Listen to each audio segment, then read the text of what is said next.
The Tennessee cannon named Schuler is gone. The man replacing him is called Colquitt. His step is quick, his arm is true, his hand is on the throttle of the Big Orange Special. And out on the west side of L.A. is a big fella named Cook throwing darts at a bigger fella they call J.J. What a pair they make and what fun they create in a place called Arroyo Seco.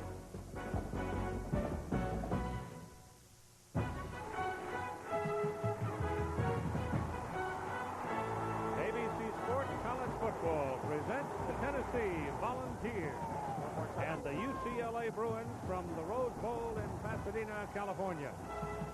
Hello again, everybody. Keith Jackson along with Bob Greasy, Lynn Swan on the field. An attractive season opener for the SEC and Pac-10 matchup. Bob, the Tennessee Volunteers come in here with a new kind of an offensive tool, a running game they hope can dominate. Well, when you lose the legend of Knoxville, Heath Schuler, you try to go with your strength. And the strength of this team is their offensive line, all 5 linemen return, and their running back. And I think that's good thinking, at least until the quarterback gets his feet on the ground. UCLA Bruins, on the other hand, offer up one of the remarkable athletes, I think, in college football today, J.J. Stokes, to anchor their passing game. He is going to be a pleasure to watch. UCLA defense lost 15 of their 22 players in the depth wise. The offense needs to control the ball, and they need to do it with J.J. If there are questions to be answered today, most of those will hang around the Tennessee quarterback, Jerry Colquitt. First-time starter, but he's a fifth-year senior, and this is his 22nd appearance. The guy's been around the block. He knows this offense better than any player on that team. He looked very calm and poised during the pregame warm-up. It was 20 years ago these two teams opened the season in Knoxville on ABC. It was a 17-17 tie.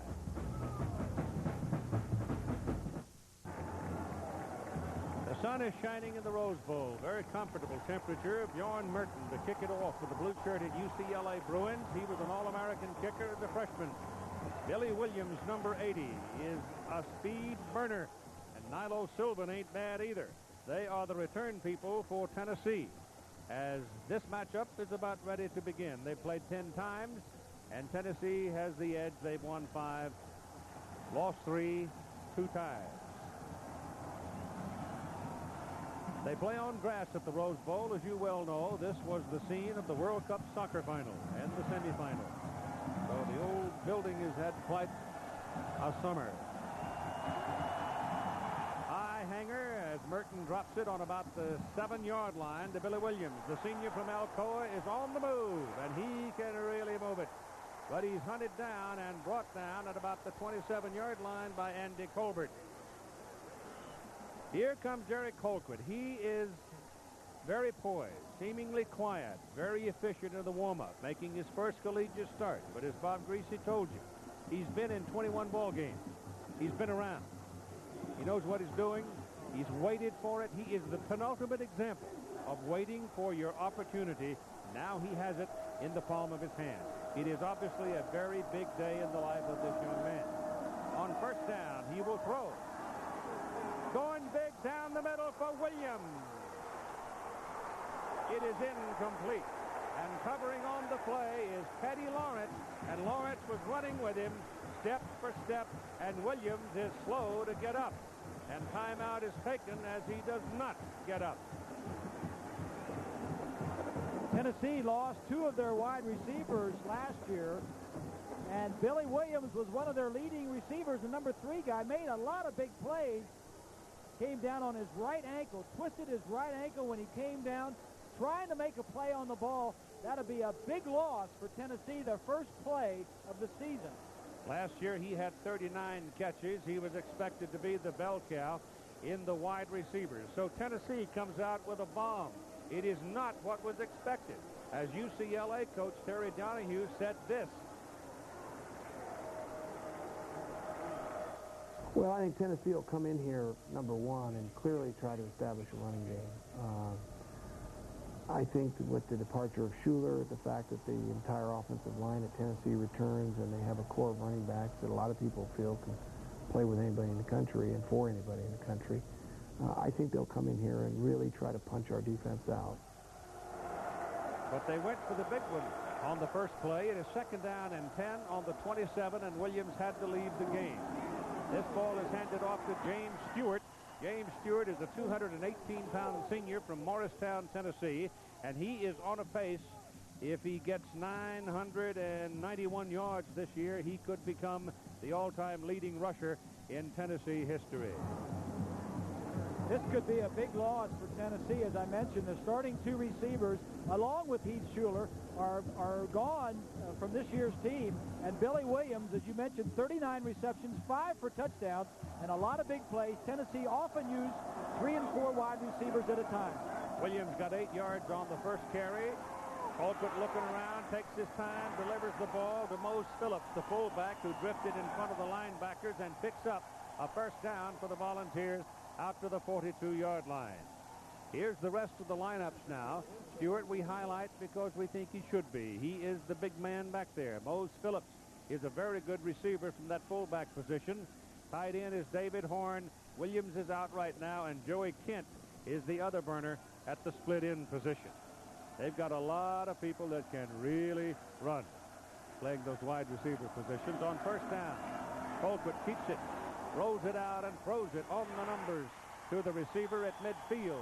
And Kendrick Jones, who replaced Billy Williams, makes the catch and appears to have another first down.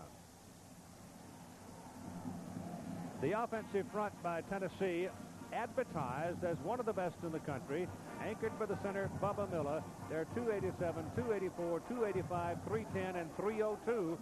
And a lot of people say this one is as good, if not better, than the one we saw last Sunday that came from Lincoln, Nebraska.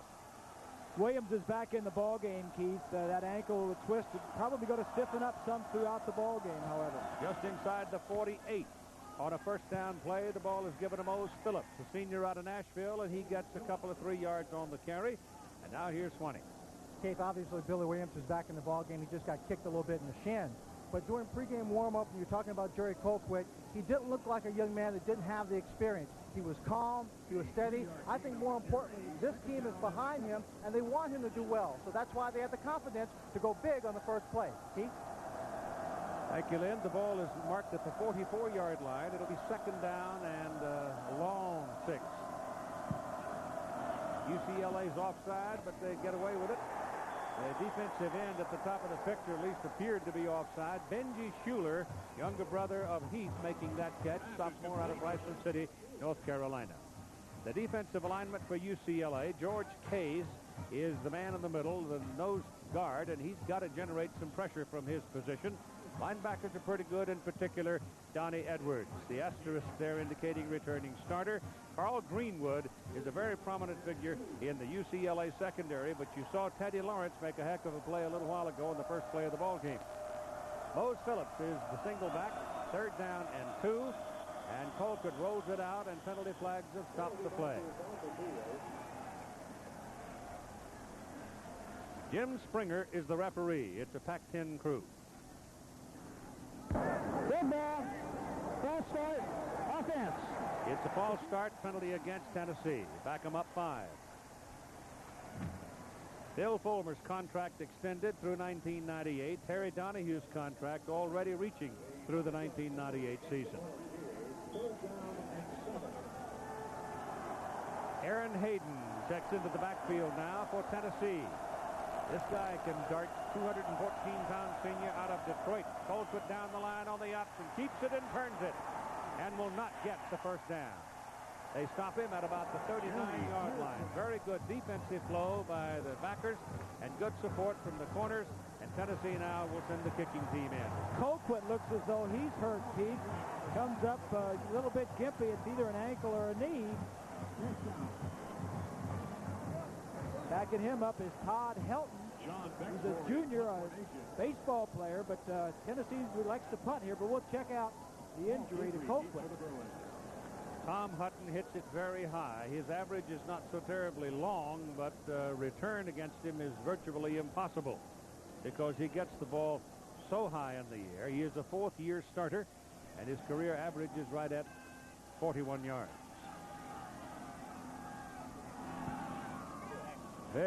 See what I mean about getting the ball up in the air? That's a tail dragger. It should go into the, it takes a Tennessee bounce and comes back to the 10-yard line, and they're able to kill it just about the 10. So a very effective punt by Hutton.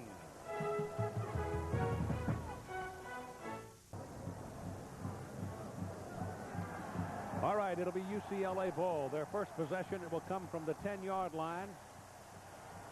Tennessee getting a fortuitous bounce on the punt that looked like it would go into the end zone. Bounce right back up. And here come the blue-shirted Bruins. They'll set up at tailback will be Sherman Shaw. The tailback core is all gimpy. Here comes Shaw breaking over the left side and gets up across the 15-yard line. Everybody seems to have a burr under their saddle. In the 1994 Rose Bowl game played here, watch Wayne Cook, number 15, the Bruin quarterback. They had time for 2 plays. He pulled the ball, ran it in there, ate up the clock. They never got anything out of the time for the second play. That's been eating at him the whole season. And now he's thought about it. He comes back. His neck is bowed and his jaw is set and says it won't happen again. It is second down and 3.5. Cook waits and throws and gets his first down as the pass is completed up to the 22-yard line to Josh Ely. So Wayne Cook, the senior quarterback, 215-pounder from Newbury-Bark, California, settles in at quarterback with Shaw starting today at the running back. Milliner is a steady, solid guy at fullback. And, of course, most everybody in the world knows the story of J.J. Stokes, the 6'4" wideout, big target, and a heck of an athlete. But the presence of Stokes makes life kind of fun for folks like Kevin Jordan, who is not bad either. Ball stays on the ground for the UCLA Bruins, and Shaw will pick up about 5 yards on the carry. The offensive front for UCLA has enough experience. In fact, number 79 is a heck of a football player. Christensen, Flanagan, Sinkson, and Kennedy. That's a solid group. And if they hold together health-wise, I think you'll see this Bruin team have a pretty good season. Ogden in particular, number 79, at 6'8", 315 pounds. He's the blind side or weak side tackle, the man who protects the quarterback. Greg Ford checks in now, a freshman at 250 pounds as a blocking back. The pass is thrown. Good for the first down. This is what J.J. Stokes will do for you. You don't know that you've got him under control until you see his body on the ground. Ben Talley is hell on wheels at that linebacker position for Tennessee. He goes in a down position in the pass rush. He's a tough guy to handle, and he's going to be the guy that Jonathan Ogden's going to have to work against today. The deep backs, Jason Parker, will be the man that's going to have to roll over and help the corner when they double J.J. Stokes. The defensive backs are very good, but they need to be because Tennessee lost all 4 of their starting defensive linemen from last year. Those 4 defensive linemen totaled 22 sacks on the season.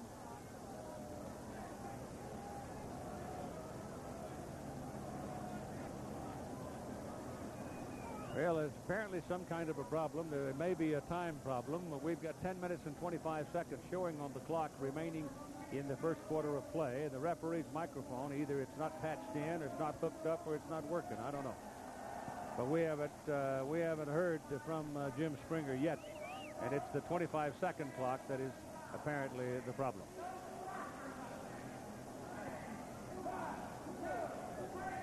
If it's not functioning, then they'll just keep it on the field. Here's Todd Helton. He will be the backup man if Jerry Colquitt is not able to come back. He is a junior from Knoxville, but in particular, he is a baseball player that was having a very good season up in the Cape Cod League. And they've not decided yet whether or not he wants to go to baseball, but he's very good at it. Now there's a gain of about 2 yards on the carry by Shaw, and let's see what Swanee can tell us about Jerry Colquitt. Well, Casey came over to the sideline. The doctor examined him, and he started comparing both knees. He thinks that he tore his ligaments in his left knee, but he can't be sure. They're going to take him into the locker room so he can further examine him. But I don't think he's going to be back in the ball game. Fulmer came over, shook his hand. Todd Helton came over, told him he was sorry, and then continued to warm up to come into the ball game. Keith? Boy, Ed is a crusher, isn't it? What a tough break That's miserable. for Colquitt. Oh, my goodness. If that, in fact, is the case. Shaw carries again, the sophomore out of Los Angeles, and he picks up another 2 or 3 yards on the play. So we'll be looking now at third down and about 4 as we have 9.5 minutes to go in the first quarter, and the news about Jerry Colquitt is a bummer. You know, it is, Keith, because, you know, he's a fifth-year senior. He was at Tennessee before Heath Schuler came, competed with him, backed him up, and then when Heath Schuler played 3 years and left, this is Colquitt's fifth year, his chance to play, and on the first few plays of his senior season, has to go out with an injury that might be serious. Might take him out for the season. Yep. 3rd down and 3, and Darren Washington is in the backfield as they go out of the shotgun. Wayne Cook's pass is completed to J.J. Stokes. He turns and falls forward, and by doing so picks up a first down for UCLA to the 48-yard line. Stokes is 6'5", and when you said fell forward, I think that is exactly what got the first down for UCLA, because he was right on the first down line. He's at 223 pounds, and he's strong. He's very wiry and strong. James Milliner back in now. Washington goes out. Bruins will put a pair of wideouts, Jordan and Stokes wide. Stay in the shotgun. They run a lot out of this. Little fake handoff. Let it go down the field for Jordan. Kevin's got it. Touchdown.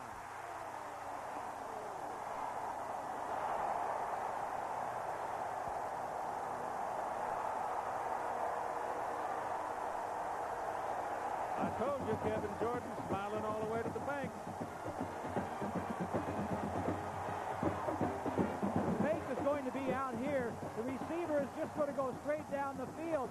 But watch these guys as they get held by the fake, and he's going to run right past both the double coverage.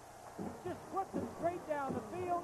A good throw. Jordan has more speed than Stokes. As you mentioned earlier, Keith, it must be nice playing on the opposite side of J.J. Stokes. The kick by Merton, he missed it. His first extra point try of 1994 with the All-American kicker from a year ago, and he shanks it. A duck hook. So it's 6-0 UCLA.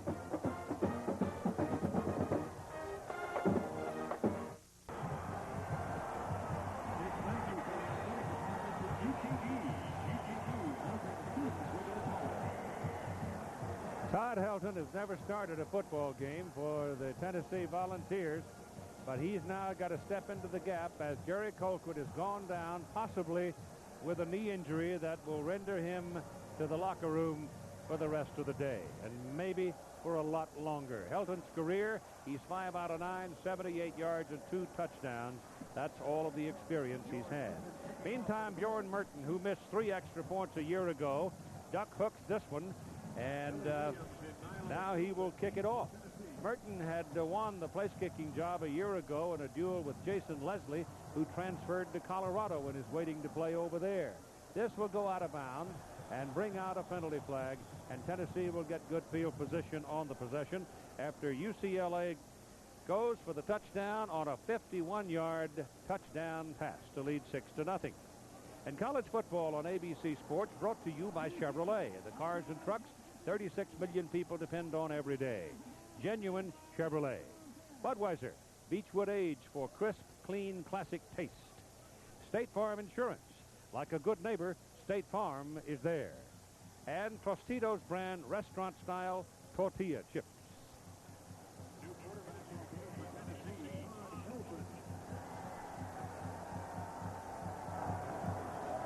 So here is Todd Helton from Knoxville, a junior, in at quarterback. Penalty flags are flying as Helton goes to the air on the very first play, and Billy Williams, who suffered a jammed knee on the opening play of the ball game, is back hale and hearty and with plenty of speed, and is down to about the 25-yard line, but it's coming back.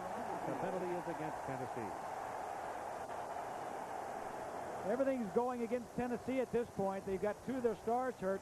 Take a look at the touchdown from behind the UCLA quarterback. Now watch as Cook's going to look to the left. See him look to the left? He's looking to J.J. Stokes. Then he comes back to the other side to Jordan, who split the 2 defensive backs and went in for the touchdown. A little double coverage on both wide receivers, but looked off the safety that was doubling on Jordan and got over his head.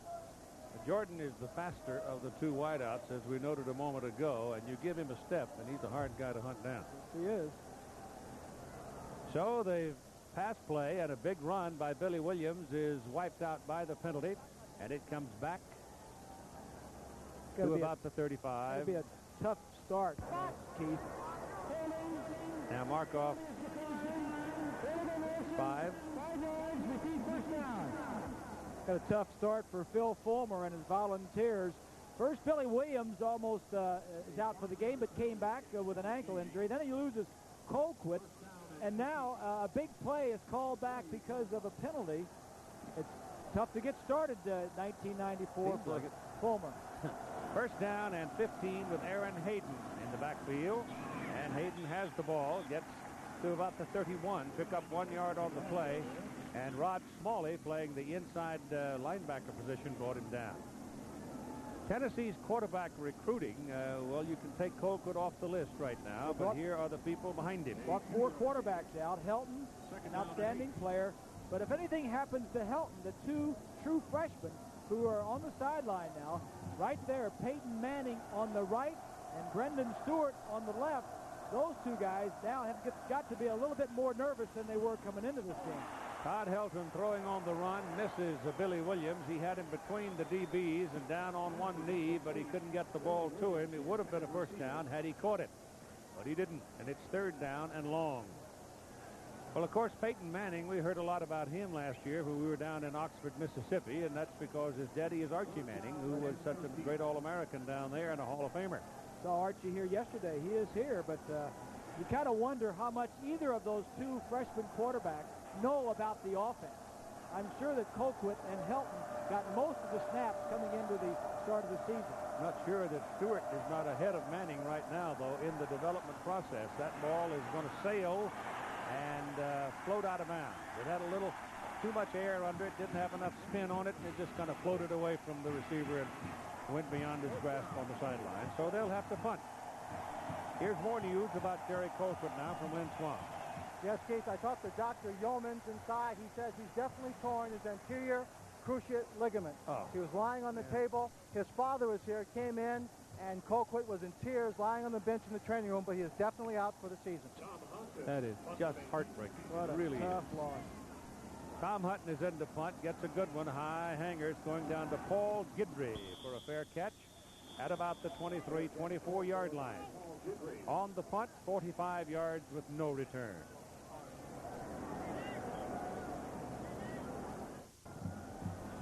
Wayne Cook steps in with James Milner. A single back there with him as UCLA goes to a 4 wide-out alignment and run the ball. So there's a pickup of a couple of yards on the play by Milner. Let's go back and take a look one more time at the injury to Jerry Colquitt. It's a little option. 3rd down option. He's going to slow up right here and just get bent back over that left leg. And that is a tough break personally and for the University of Tennessee. I hate to see that. Kid waits around, gets his opportunity. 2nd down and 8. And Cook throws a bad pass. He's throwing to Kevin Jordan across the way, and he wasn't anywhere near giving Jordan a chance to catch the ball, but it did not look as if the play was in its proper form. Something had already broken down in it. Colquitt, before he left the game, had completed 3 out of 4 passes for 23 yards and picked up a couple of first downs. So Darren Washington checks into the backfield now for UCLA as they again go to 4 wideouts at 6:40 to play in the first quarter, leading 6-0 over Tennessee. Here's the pass drill to Jordan, and it's a first down at the 40-yard line.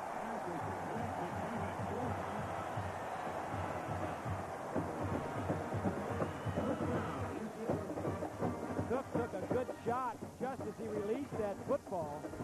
But you know, Keith, with these 2 wide receivers of UCLA, the fun's just beginning once they catch the ball because they can run with it after they catch it. Here's White, 64, really putting the quarterback down, but these 2 wide receivers can run with the football after they catch it. Cook muscled up some, too, in the weight room, so he's a tougher guy this year than he was last year. And James Milliner on that carry will have a couple of yards. Jordan in the ball game has caught 2 balls now for 66 yards. Stokes has caught 2 balls for 15 yards. But remind yourself that the Tennessee defense is preconditioned to the presence of J.J. Stokes. That his name's been hammered at him all month. Cook's pass. That's Stokes. That's what he can do to you. Big target. Great move. Great strength. First down. 42-yard line of Tennessee. Here's a look at some of the records that Stokes holds at UCLA. Receptions in the game, 14. On the season, he caught 82 passes. He caught 263 yards in a game. 17 touchdowns last year. See, every time he touches the ball, is involved in a play, it's better than 14 yards. That's big. This is Washington. Whoa. He almost got around the corner. If Scott Gallion doesn't get him by the ankle as he goes by, he might still be running. This UCLA offense, Keith, is like a finesse offense. They use a lot of 3 wide receivers, a lot of draw plays. Before the Wisconsin game last year, the Rose Bowl, they had run 70 draws the last 5 games. They like the misdirection. They like to open it up, throw the ball, and they like the draw play. They do a lot of things out of this shotgun alignment. Run the ball a lot, like that. Pass.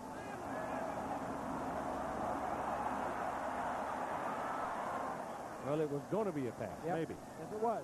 But Sherman Shaw couldn't find anybody, couldn't get a handle on the ball, and decided just to sit down with it. It was probably the right thing to do. They did a nice job, Shaw did, because the receiver was covered. It was a one-man route. The flanker was downfield, double covered. He just didn't throw it. They've got a guy named Skip Hicks who's just foaming at the mouth to play and may very well be their best running back. He'll be back in a couple of weeks, we're almost sure. So they're just going to add to the weapons in that offensive backfield. Cook will throw this time. Pressure coming. Sets it up for a screen. Penalty flag is on the field. It's there in Washington. Looks for blocking help and is taken down after about a 2-yard pickup. So with 4 minutes and 5 seconds to go in the first quarter, you've got a 6-0 UCLA lead. And this is what we will have for you next Saturday in regional coverage here on ABC Sports, starting at 3:30 Eastern or 12:30 Pacific time. The penalty flag will go against the Bruins for illegal procedure. Ben Talley out of Griffin, Georgia, is the defensive man conferring with the referee, Jim Springer. Illegal procedure. 26 men on the line. Penalty is declined. 4th down. That often happens when you go into a 4 wideout alignment. You got to have 7 up there. A 1-yard loss on the pass play. UCLA offensive coordinator Bob Toledo there on the left. Replaced Homer Smith, who went back to Alabama. Yep. Showing some no huddle. Darren Shaker will do the punting now for UCLA. His career average better than 41 yards per kick. Here's the first kick for real of 1994. It's a pooch kick trying to hit it in the corner. And he got it, or did he get it? Yes. Where did he mark it? 5-yard line. That's what he wanted. That's what he got. They used to call it the coffin corner. Back when Greasy was kicking.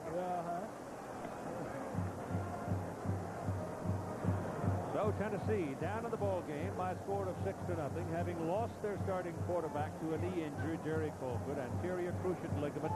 That means a season probably is gone, and maybe a career, since this is his 5th year. They're backed up, and will go to work from the 5 with Todd Helton at quarterback. James Stewart is the deep back. He gets the ball. He's across the 10-yard line. Hard runners. Stewart in particular is a tough guy. He'll drop his shoulder and run right into that DB. He won't give up to him. James Stewart. The story now, Keith, especially with this group that's on the field, Tennessee offensively has really got to try and get the running game going behind that offensive line with the second-string quarterback Helton in there. UCLA defensively stopped the run and they'll take their chances with Helton trying to throw the football.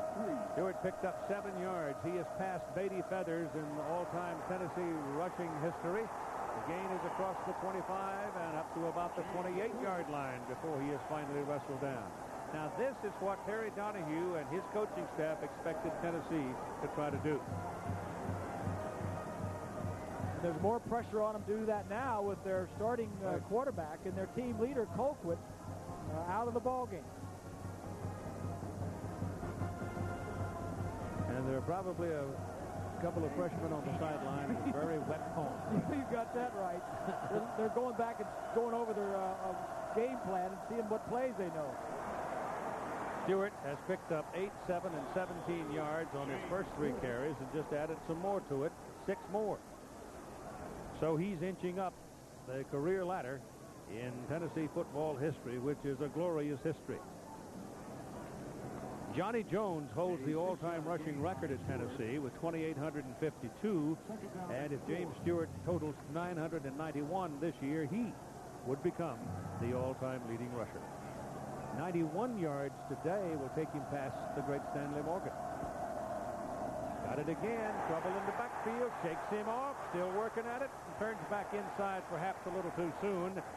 If he could have gotten away to the outside, he might have picked up something. And we pick up a lot of ground right here as we join John Saunders.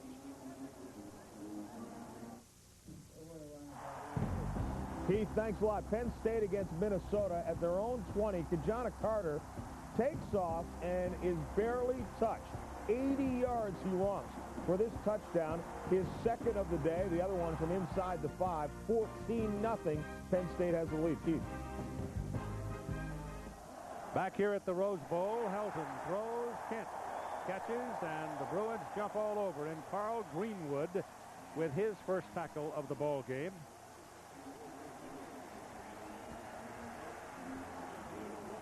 The quick screen right out here to Kent, number 11, but Greenwood has been around for 5 years. He's seen this before and makes a nice play.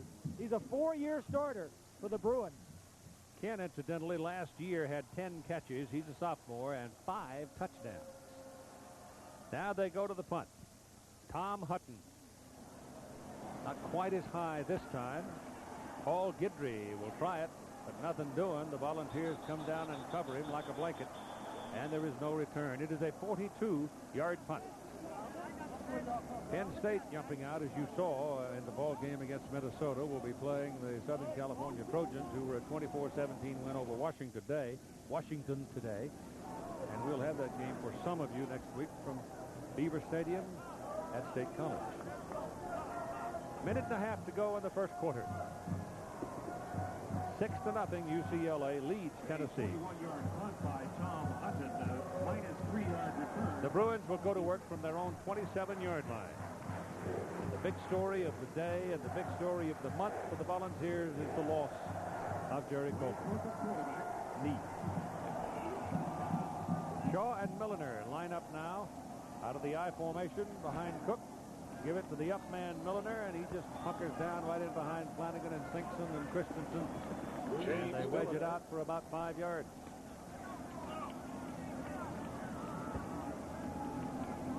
UCLA, of course, the defending champions in the Pac-10, losing in the Rose Bowl to the Wisconsin Badgers. A 5-yard gain. Second down and 5. Pac-10 having so far in the opening weekend a goodly bit of success in the intersectional competition. Big upset, of course, Washington State beating Illinois in Chicago Thursday night. That pass is low, and did he catch it? No. He bounced off the ground. J.J. Stokes trying to fingertip it off the turf. Wasn't high enough, and he just could not retrieve it. And so a reception is lost. J.J. Stokes, the intended receiver. Stokes is going to go down and break to our left or the inside of the field. And he's got the man beat. That's Davis, number 1. The ball is just not out far enough. Doesn't have to hit the ground yet. He may have caught that ball. I didn't see it hit the ground. Well, the fellow wearing the striped shirt did. He had a good look at it, too, didn't he? He was a little closer than I was. On 3rd down and 5, Cook throws the sideline route. Kevin Jordan is over there. That catch is good, and it's a Bruin first down. Out just past the 40-yard line. So Deron Jenkins trying to cover Kevin Jordan and had to give him some cushion because of Jordan's size and quickness. And Jordan just whipped him on the sideline. Now Lynn Swan. Keith, before the game, I talked to Larry Marmie, the defensive coordinator for Tennessee, and he talked great about Jordan and about Stokes, but he said his biggest fear is not when Stokes catches the ball, is what he does afterwards. He's afraid his size and strength will just run through that secondary. His feet's pretty good, I'll tell you that. He does have good feet. Cook wanted to go deep. Couldn't find anybody, and now he hook slides for 2 yards. He was winding up and wanted to pump it deep, but this time Tennessee in man coverage had Jordan and Stokes under control. It was a good choice by Cook, not only not to throw the ball, but also to slide when he got down to the end of his run. Take a look at the coverage. That's Austin, 28. He's deep. Now, he's got about 6 or 7 inches on Austin. He could have thrown that ball up, and J.J. would have protected him and went up for it, but he made a nice choice. 2nd down and 8. Got to get rid of it. He does, and he hooks up with Stokes again, and it's inside the Tennessee 40 to the 37-yard line. And the first quarter is over. UCLA on the move again. They lead Tennessee 6-0.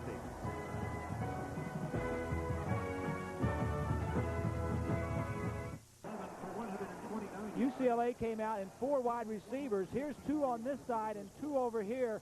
This is Stokes. Now watch as he's going to go down the field, and as the quarterback rolls out, the ball is going to be thrown to Stokes right here.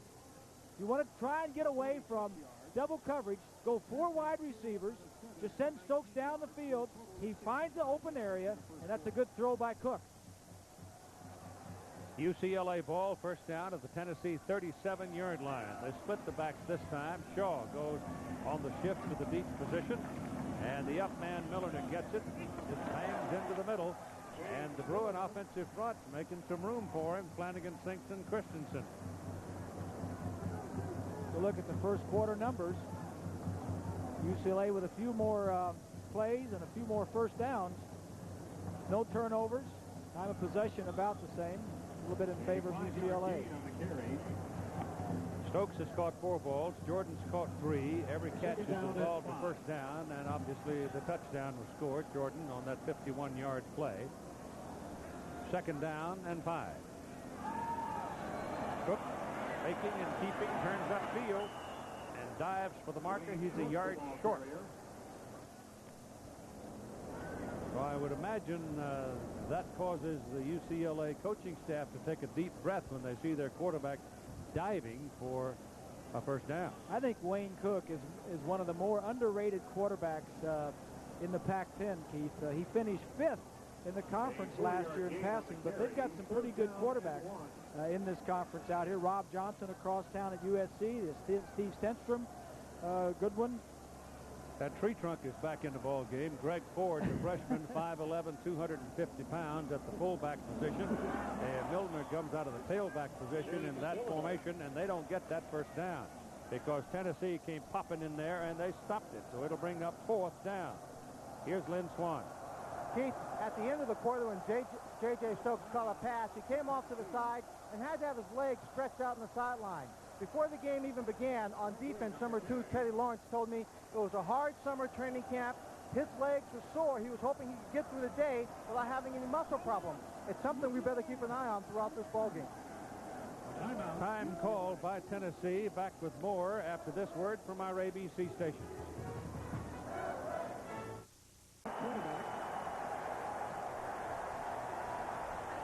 It is 4th down and a good yard for UCLA. You've got Darren Washington, number 30, and Greg Ford, 44. So they will go from the Tennessee 27-yard line. Wayne Cook sets them up and puts Washington deep.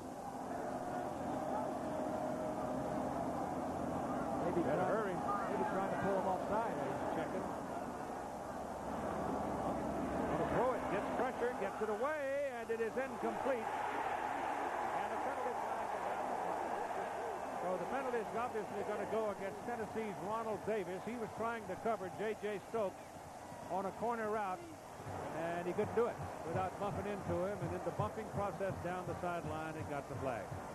What Cook was doing, he was checking off. He saw the bump and run at the top of the screen. Davis, number 1, is 5'11", going against Stokes, who is 6'5". That's 6 inches, but Davis just didn't let him get back to the inside. 15-yard penalty in college football, which is, I think, a fair call on offensive pass interference. Fair versus the spot of the foul. Yeah. A 15-yard penalty against Tennessee. 14-yard line, just barely touching. That's unless you're the offensive team and you throw about a 70-yard pass. I hunker down in the trenches with the guys that play the defense. You offensive guys.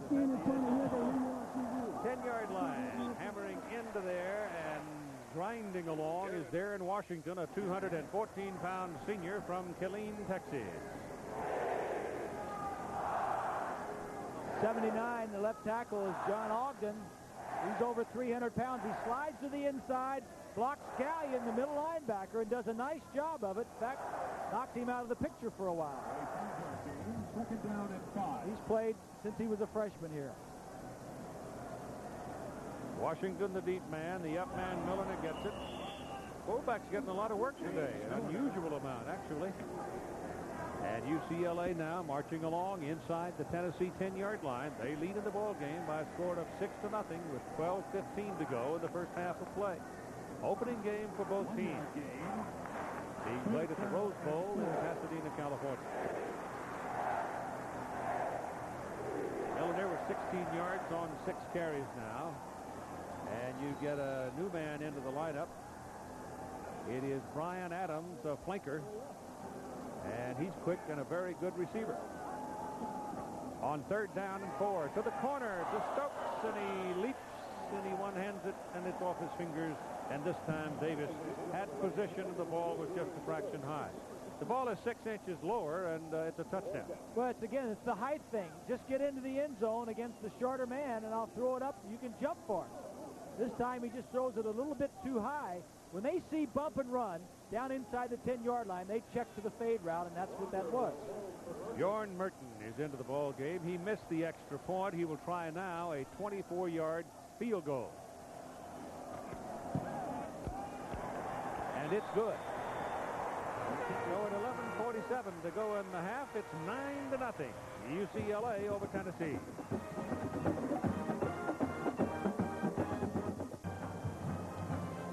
Well, there's one pair of sweaty palms right there, number 16. That's Peyton Manning. And we're guessing that he would be the next Tennessee quarterback if Todd Helton has to leave the ball Number 6, game. Keith, right there next to him is Stewart, and he does not have his helmet on, and that would tell me from being on the sidelines for a while that Manning might be the next guy to go in should anything happen to Helton. 9-0, UCLA leads. Jerry Colquitt, in case you just tuned in, has torn the anterior cruciate ligament in his left knee, and he's gone. Maybe for the season. Well, that's a very poor effort there. That's kind of half a fungo. It looks like he caught his feet on the turf, foot on the turf. And I think that was intentional. Get into. I think they did that intentionally, Keith. Yeah, oh yeah. Well, Tennessee's got the ball at the 38-yard line. Yeah. So they've got good field position out of it if it was, in fact, intentional. So 11:40 to go, and here's Tennessee down 9-0, and Todd Helton is in at quarterback. This is the best starting point of the ball game so far for the Volunteers. Aaron Hayden is the single back and has the ball right here, and pressure coming for the Bruins. Number 40, Rod Smalley, the middle linebacker, turns him back inside, gets help, and there's a loss on the play of about a yard, and here's John Saunders. Keith, Georgia against South Carolina. 1st and goal here. Steve Tannehill. The hair is cut. He's still slinging the ball. Adobe Cates here for a 7-yard touchdown. Ties the game at 7 apiece. Zaire had a 77-yard touchdown pass. Keith. Tannehill got a haircut? A couple pretty good quarterbacks in that game. Yeah, you're right. Helton, the left-hander, got it away. Pass is caught on the UCLA side of the field at the 43-yard line by Nilo Sylvan. The left-hander running to his right was able to square his shoulders and get the ball to his receiver. Now, Helton's a good athlete, as we mentioned. He's going to roll right, take a look from behind him. The offensive line gives him pretty good protection. linebacker gets through, but pretty good athlete, excellent baseball player, and what we are told is that he will probably sign a baseball contract at the end of this baseball season or the end of the school year. He is just a junior and could come back next year and play quarterback. But with those two highly touted freshman quarterbacks coming along, it's expected that he'll sign a baseball contract. Well, the San Diego Padres offered him some big bucks. Yes, they did. Penalty called against Tennessee for having an extra man on the field, apparently, and backs him up a bit with Mose Phillips stepping in there at the fullback position now in front of Aaron Hayden. And Helton gives it to Hayden. This is old Power Tennessee ball right here. It goes inside to the 37-yard line on that play. The Volunteers now will be playing on grass at Neyland Stadium when they go home this season. Again, here's Lynn Swan. Keith, just over my left shoulder is Billy Williams. You know, he got hurt early in the ball game, came back out, went in. Now that shin is really giving him a problem. It's wrapped up pretty heavily. They're going to take him in and at halftime decide whether or not he can come back into this ball game. Yeah. Keith? Well, he's been running around with some speed, but apparently it's hurt. It's not surprising that that is tightened up on him because he did twist that ankle and that shin pretty good. Again, penalty flags. Good ball. Ball start. Offense. Repeat second down. Tennessee hurting themselves. And they'll lose 5 more right there. Bill Fulmer, who succeeded Johnny Majors when Majors had his heart surgery. Fulmer took over the team, did very well, and then Majors moved on to Pittsburgh, and Fulmer got the job.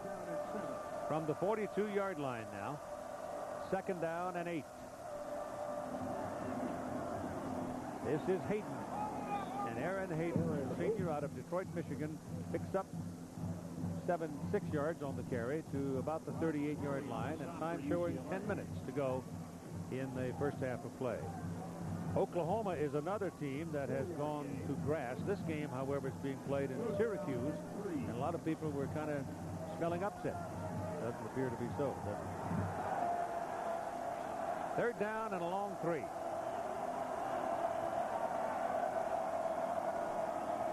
Helton trying to touch it down the sidelines. Tennessee man is knocked out of bounds. That's a penalty flag. The call is going to go against Carl Greenwood, who would not let Joey Kent turn back into the field of play. This will be Tennessee's deepest penetration of the ball game so far. But not many things have gone Tennessee's way here in the first half of this ball game, what with injuries and what have you. But defense, penalty, 15 yards from the previous spot, first down. Take a look at the end of this play. Kent is out of bounds. Ball was inbounds and catchable. I think that's a good call. As much as we could see, it looked like he was being pushed. Oh, he shoved him right out. Yeah, while the ball was in the air. Rode him out. Hayden is the I-back. Helton keeps and throws. And it is incomplete and almost intercepted. Again, New York, John Saunders. Keith, it seems we've been waiting a year for this. The debut of Ron Powlus of Notre Dame against Northwestern here. Hooking up with Mike Miller, 42 yards, setting up a touchdown pass to Derek Mays, 9 yards. 7-0 is the lead. Keith. Mike Miller was booted off the team for a while and then worked his way back on. Second down and 10. Helton's pass, again the left-hander going to the right, comes back and throws on the move. UCLA saying it's no catch, and now the side judge, seeing the play clearly, comes over and waves it off. No catch. Nilo Sylvan was the man for whom the pass was intended.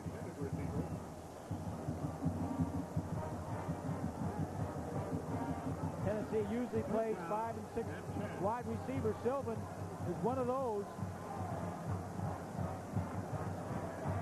Never had it.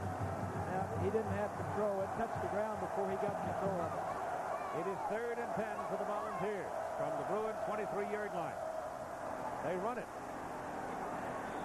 And Hayden is down to about the 16. That leaves him at least 3 yards short. Tomorrow night, after America's Funniest Home Videos, an ABC movie special from the animation wizards of Disney, DuckTales, the movie, a network television premiere. And then Kirstie Alley and John Travolta star in Look Who's Talking 2, all tomorrow night here on ABC. John Bexford is in for a field goal try of 33 yards. He has a percentage of 93% in his field goal accuracy, and he misses. So kind of a shaky start for both the kickers. Bruins still lead it 9-0.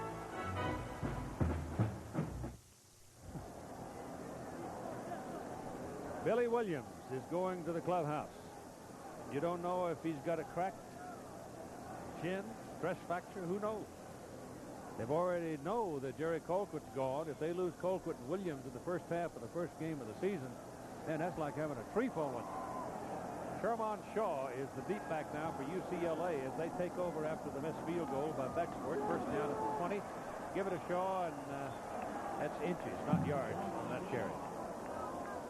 Scott Gallion, the junior middle linebacker out of Seymour, Tennessee, put the hit on him. And he put it on him solid, number 93. Talking with Larry Marmee this week, he said that Scott Gallion, they have high hopes for this young man.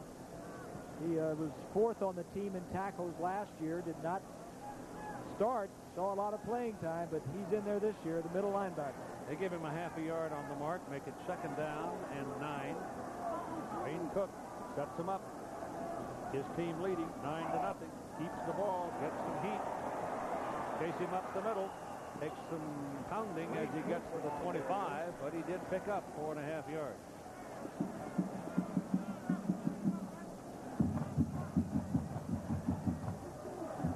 Take a look at Ogden on the left side, top left, pass blocking, a little twist by Tennessee. Holding by Jonathan. Jonathan was holding his guy all right, but Christensen inside lost his guy.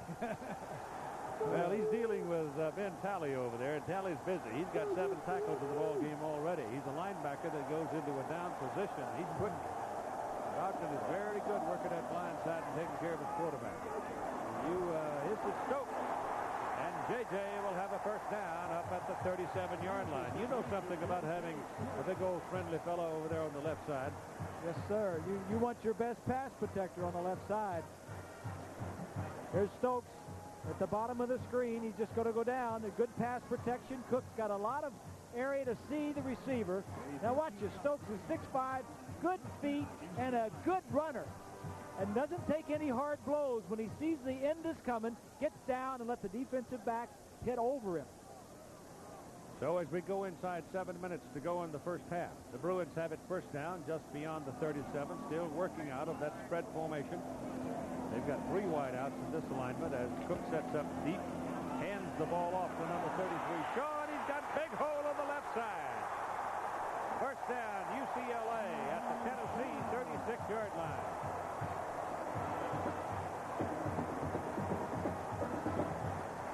Shaw showed you his speed that time. The sophomore turned it on. A little sweep to our right side. Good blocking by the offensive line, and Ogden on the linebacker. Nobody gets close to Shaw till he's 20 yards downfield. Good blocking. Cook throws short. Pass is complete, and the gain will be down to close to the 25-yard line and close to another first down as Kevin Jordan makes another catch. Kevin is a junior out of Beltsville, Maryland.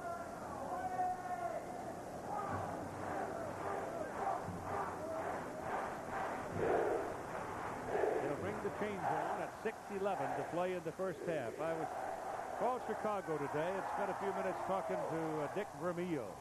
It was 20 years ago today, as we told you early on. These two teams opened the season in Knoxville and played to a 17-17 tie. And I called Dick and I said, let's talk about 20 years ago today. And he said, you remember that dang sleeper play that they ran on us to pull into a tie? We had them whipped. And sure enough, Stanley Morgan hit on the sidelines, and they popped out of the huddle, caught UCLA on their heels, and Morgan ran right by them and scored the tying touchdown. Terry John Donahue Charo was the quarterback for the Bruins. Yeah. Terry Donahue. No, he wasn't. He was on the staff. But That's what I'm saying. Yeah. Terry was there. 11 out of 14 now, Cook is, for 152 yards and a touchdown. I did that game. I remember it. Morgan went down that sideline like he'd come out of a channel. Nobody knew where he came from. Uh-oh. Darren Washington looking downfield before he had control of the ball, and it drops away. USC at Penn State next Saturday at 12:30 Pacific time, 3:30 Eastern time. The other games will be Ohio State, Washington, Kentucky, Florida. That could be a big ball game right there. Bill Curry's got some pretty good folks ready to play up there at Kentucky. Yes, he does. Louisville and Texas and BYU Air Force. So it's a buffet table for you next week. You might check your pay-per-view listing if you got some brothers amongst that group.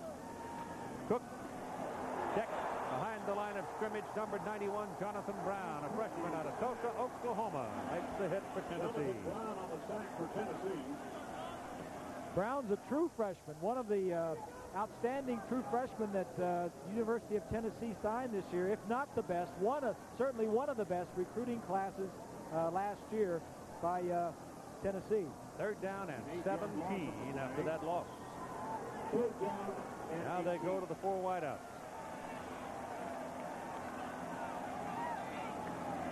Pretty good protection for Wayne Cook. Throw underneath it. Nowhere near a first down. They're just trying to pick up a little yardage there, apparently, hoping that Merton would have a chance at it. Ryan Adams made the catch. But that'll be a man-sized field goal try.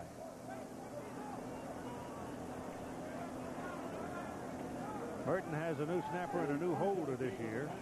Once the marker or the holder has put the ball down, he never looks at the upright again.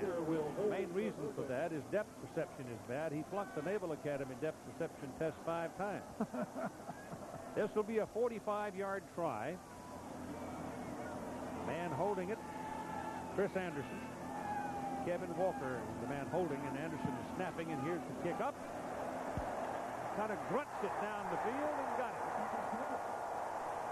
He had to huff and puff on it a little bit, but by golly, he got it through, and it's now 12-0 Bruins.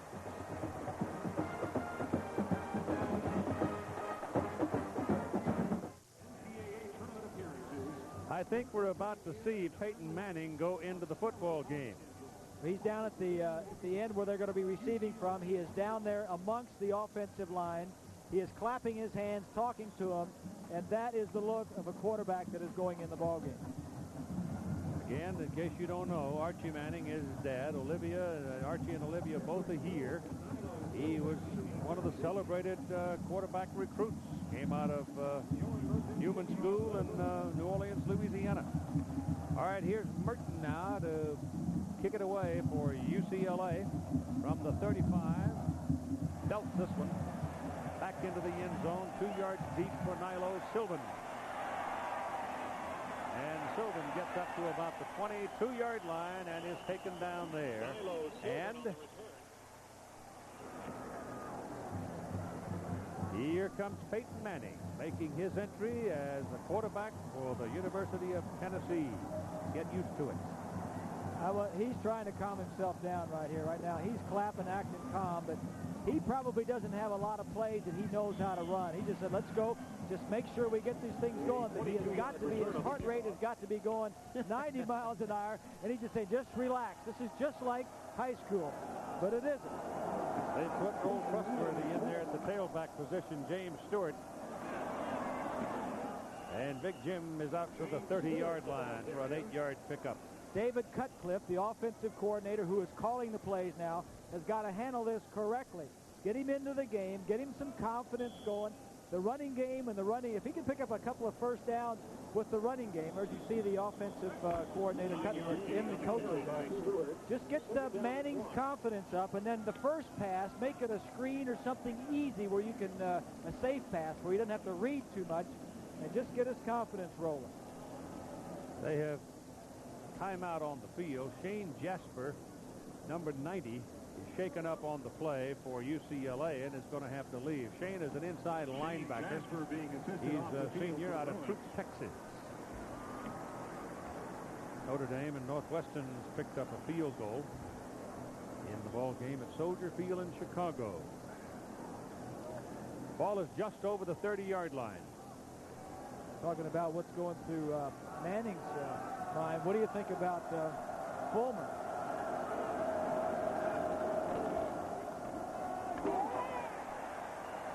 I imagine his head is buzzing too. That carry is just nothing to it, as Mose Phillips tried to shake off, and the Bruins just swarm all over it. Fulmer came into this with Colquitt and Helton, and thinking about, well, I'm going to redshirt maybe one of those two freshmen. Maybe not. I don't want to play him until later on in the year. Well, as things have turned out, Colquitt's hurt, Helton has been ineffective, and before the half of the first game, one of your freshmen is in there. Handoff, they won't get the first down. James Stewart trying for the first down, and there is a solid hit by the UCLA Bruins as they get Rod Smalley is one of those involved in the action there in the middle and makes the tackle. Well, Bob Field, defensive coordinator, knows that they got a freshman in there, third and short.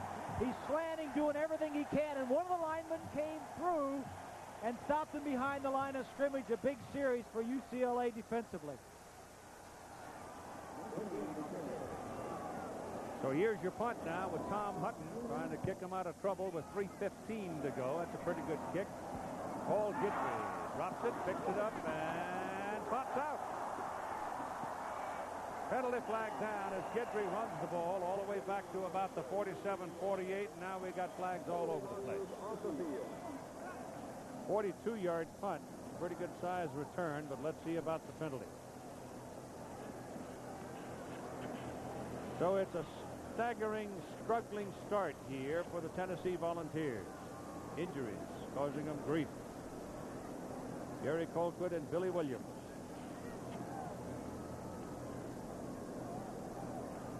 You're right, Keith, in everything you say, but you know it's amazing that you look at the scoreboard, they're only down 12-0. Right. That's illegal use of hands, pushing. 10-yard penalty from the spot. First and 10. The 10-yard penalty, so they will move the ball back, and UCLA will go to work back around the 28-yard line, leading 12-0. Time remaining now is 3:04. Peyton Manning obviously yet to throw a pass. They tried to ease him into it as gently as possible. And I think that's smart, Keith. You don't want to go out there and injure the confidence of your freshman quarterback. He may have to play the rest of the game. Trying to calm him down, just ease him into it. What did you see? How do you feel? What do you like to throw? What do you have most confidence in? That's what we'll start off with. Wayne Cook, meantime, looked at he'd love to build something here. He just sets up a screen. Ball thrown to Sherman Shaw, and Shaw will pick up 8 yards on the play. Pass is complete to Sherman Shaw.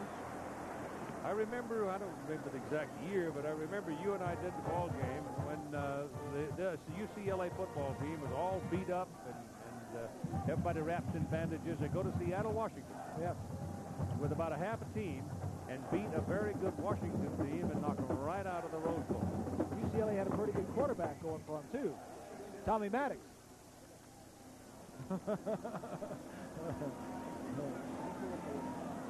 Yeah, he was a baby then, too. Yes, he was.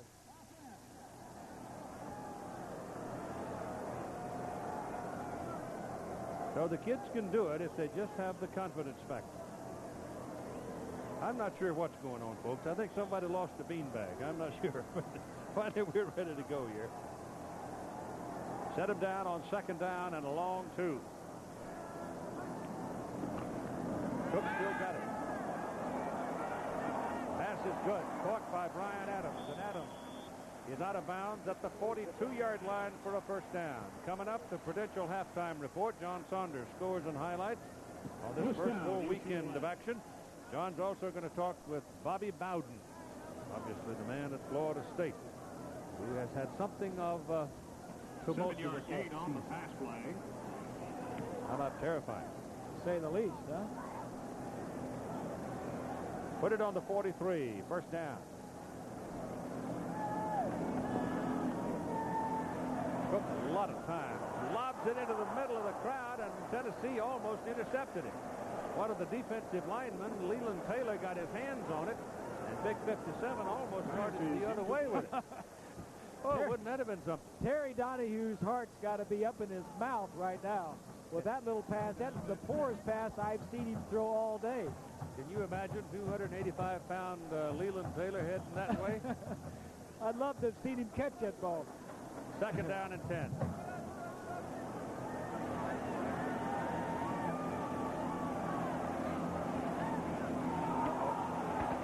they got it turned the wrong way, but it's going to work out all right anyhow. Sherman Shaw goes all the way down to the Tennessee 35-yard line. And here's Lynn Swan. Keith, I'm with Archie and Olivia Manning in the Tennessee section. Archie, Olivia, were you surprised when you saw your son go in the ball game? Yeah, of course, I knew when Jerry went down. That changed things a little bit. I really thought Todd was doing a good job, but I'm sure they just got to worry about getting some people some snaps, Lynn. Olivia, were you more nervous, or do you think your son was more nervous? Oh, I'm more nervous, definitely. He looks awfully young out there to me. Archie, this is a tough situation for your son to be in. What can we expect out of him at this point? Well, he's been out there 3 weeks, Lynn, but, you know, he's worked hard. You know, I was around him today at the hotel, and he was studying plays and really not like someone who was really third on the chart or tied for third on the chart. So I think he's as prepared as you can be in a 3-week period. The coaches have, you know, spent a lot of time with him. He's really worked hard, and he wanted to play this year. I just didn't think it was going to be tonight, Lynn. Okay, Archie, Olivia, thank you very much. 35-yard line, second down and 10. This is Milliner. And about 3 yards on the carry. James Milliner. You know, listening to Archie Manning talk, one of the reasons that Peyton Manning didn't go to Ole Miss because he didn't want to follow his dad, Archie, and have to live up to the records, the things that his dad did. And then, he wanted to get out of the state away from LSU because he wanted to get away from home, and he thought that Tennessee was the best spot. He didn't think that he was going to be playing this quickly. Third down and I can understand, though, why he didn't want to go to Ole Miss. Certainly understand that. Same reason none of your young ones want to go to Purdue. Well, that's true, and I can certainly understand that. They got enough pressure on him already just playing quarterback, having the name Manning, without going to the university where your dad went. 58 seconds to play in the first half. UCLA leading 12-0. J.J. Stokes was not on the field the last couple of plays for UCLA, but he's out there now as they're looking at third down and 7 with 58 seconds to play in the first half of the ball game. A 12-0 lead. And again, to sort of recapture what has happened here, the big story, first off, Billy Williams hurts his right leg in the first play of the ball game in a long bomb try. And then Jerry Colquitt, the Tennessee quarterback, who's waited, a fifth-year senior, has waited all these years to play, tears the anterior cruciate ligament in his knee, and he's gone for the season and perhaps for the career. Now here comes the freshman. Peyton Manning comes into the ball game as he succeeds Todd Helton, trying to get something going, trying to trigger something here to wake up the Tennessee offense, which has been pretty well controlled by the UCLA defense so far. Third down and 7, Wayne Cook.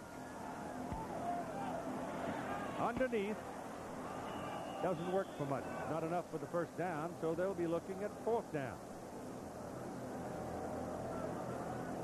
Have they summoned Merton, or have they summoned the punter? I think you're going to see Merton. Well, he's over there on the sideline right now. And he's coming. So Merton kicked a 45-yarder and a 24-yarder, missed an extra point. So it's been sort of a mixed bag day so far for Bjorn. But he was an All-American kicker as a freshman.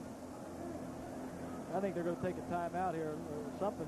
One of the players is talking to the referee. They do.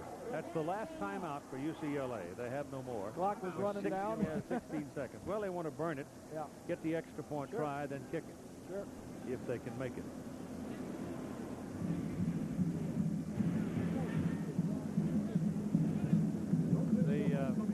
The day has been kind of a hazy, but fortunately for the two football teams, been kind of cool. Because we've had, in the last couple of weeks, some very hot days in this part of the Los Angeles area, but quite pleasant right now. Over at the Coliseum this afternoon, the old building reopened as the USC Trojans beat Washington 24-17 in a tough, hard-knocking football game to open the Pac-10 conference. was a good ball game. Both quarterbacks, I thought, played well. Took a couple of shots early on and stayed in the ball game. Auburn had to struggle to get out of Oxford, Mississippi against the Rebels today. How about Texas winning at Pittsburgh? Yeah, Johnny Majors almost stole one there. UCLA has controlled the ball through most of this first half. Now Merton's going to line it up, and out of Kevin Walker's hold is going to try a 44-yard field goal, and Tennessee's going to try to ice him here. They call timeout. So break out the picnic basket. Nobody wants to finish the first half. Tennessee was a high-rolling, high-scoring outfit a year ago. 9 times they went past 34 points. But they also gave up a lot of points. In fact, they led the conference in scoring, and in fact, we're second in the nation in scoring. Average 43 points a game. But this is a whole new season.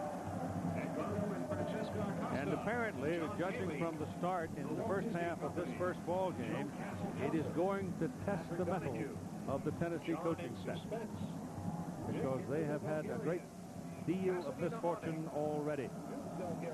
Back in 1989, this happened, however, for the Volunteers. They came out here, they beat UCLA and got all jacked up and went on to win 11 out of 12 games. That's about 80%. Yep. 80% of their games since that particular game. Well, that's kind of reaching for an omen. Now, you know, that's getting a little spooky.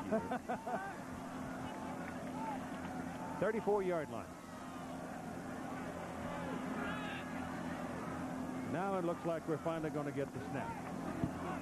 Got enough foot on it, but it's wide to the right. And so he's made 2, missed 1, and missed an extra point. And Tennessee will get the ball back with just 10 seconds remaining in the first half of play. I think Tennessee will be very pleased to go in down only 10 points, try to regroup at halftime. And Phil Fulmer bring this group back out as Manning's going to stay on the sideline. And Helton's going back out. I think that's good, though. I think it's good that he got Manning in, get him a little action. Then he's going to use either one of these two in the second half, whichever one might be more successful. Helton just touches the ball down. That rolls the clock, and the first half is over. So it's been a half of misfortune for Tennessee. UCLA getting a touchdown on a 51-yard pass run play to Kevin Jordan from Wayne Cook, and 2 field goals from Bjorn Merton, and some pretty good defensive play by the Bruins, and they lead by a score of 12-0 at halftime. It is a 12-0 score at the Rose Bowl in Pasadena, California. UCLA leading Tennessee. The story that I can give you is reflected in this first half of play between these two teams. As first off, UCLA gets on the scoreboard first with a long pass. Kevin Jordan from Wayne Cook. Jordan just makes it over the goal line. Missed the extra point. 6-0 UCLA. That's the only touchdown. Now, Jerry Coulter, who had been moving Tennessee around pretty well, goes down on an option, turns upfield, and as a result of this play will be gone from an injury called an anterior cruciate ligament tear. It is a devastating injury for an athlete. It's just a darn shame for Colquitt, too. Now, for more news about injured players and sore players in this first half, let's join Lynn Swan. Keith, going on at halftime, Coach Fulmer told me that he's going to play both the freshman quarterbacks. He's going to give them a chance. He wants them to pay attention to what Helton's doing in there. They're both going to play. Billy Williams, who had the sore shin, they're going to test him, see what he can do. If he can withstand the pain, he may play more. On the UCLA side, J.J. Stokes, was limping a little bit going into the locker room. He bruised his left knee. They iced it down and stretched it out. They're going to check him out in the second half and see what he can do. But obviously, if J.J. Stokes is in pain and can't play, he's not going to play much in the second half. Keith? All right. 20. Here we go with the second half as Bexford kicks it off for the Volunteers and hooks it out of bounds, and UCLA will start the second half of play in good field position up on the 35-yard line. Here are your halftime numbers.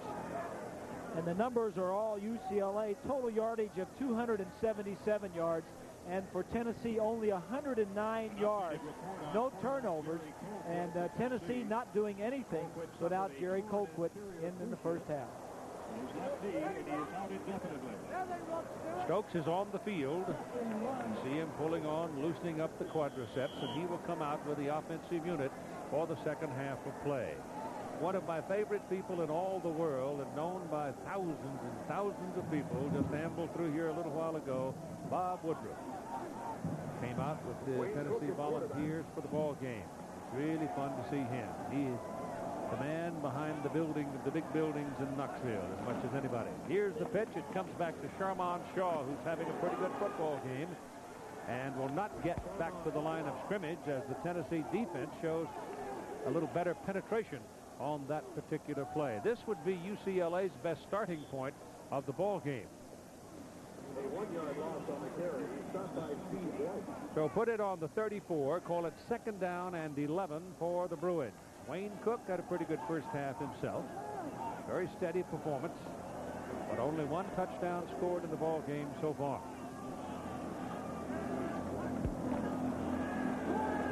Cooks with a convoy to the left delivers the ball. It is off the hands of Darren Washington, who came out of the backfield, and it falls incomplete, so it'll be third down and 11. And Cook now shouting to his teammates, let's go. And the Tennessee fans down to our left in the end zone are trying to get their defensive unit fired up. This is a big series for the Volunteers. If they can stop UCLA and get the ball back, get a little bit of momentum after coming out at halftime, I'm sure Phil Fulmer tried to fire him up, saying the SEC season starts next week. Let's get some momentum for that.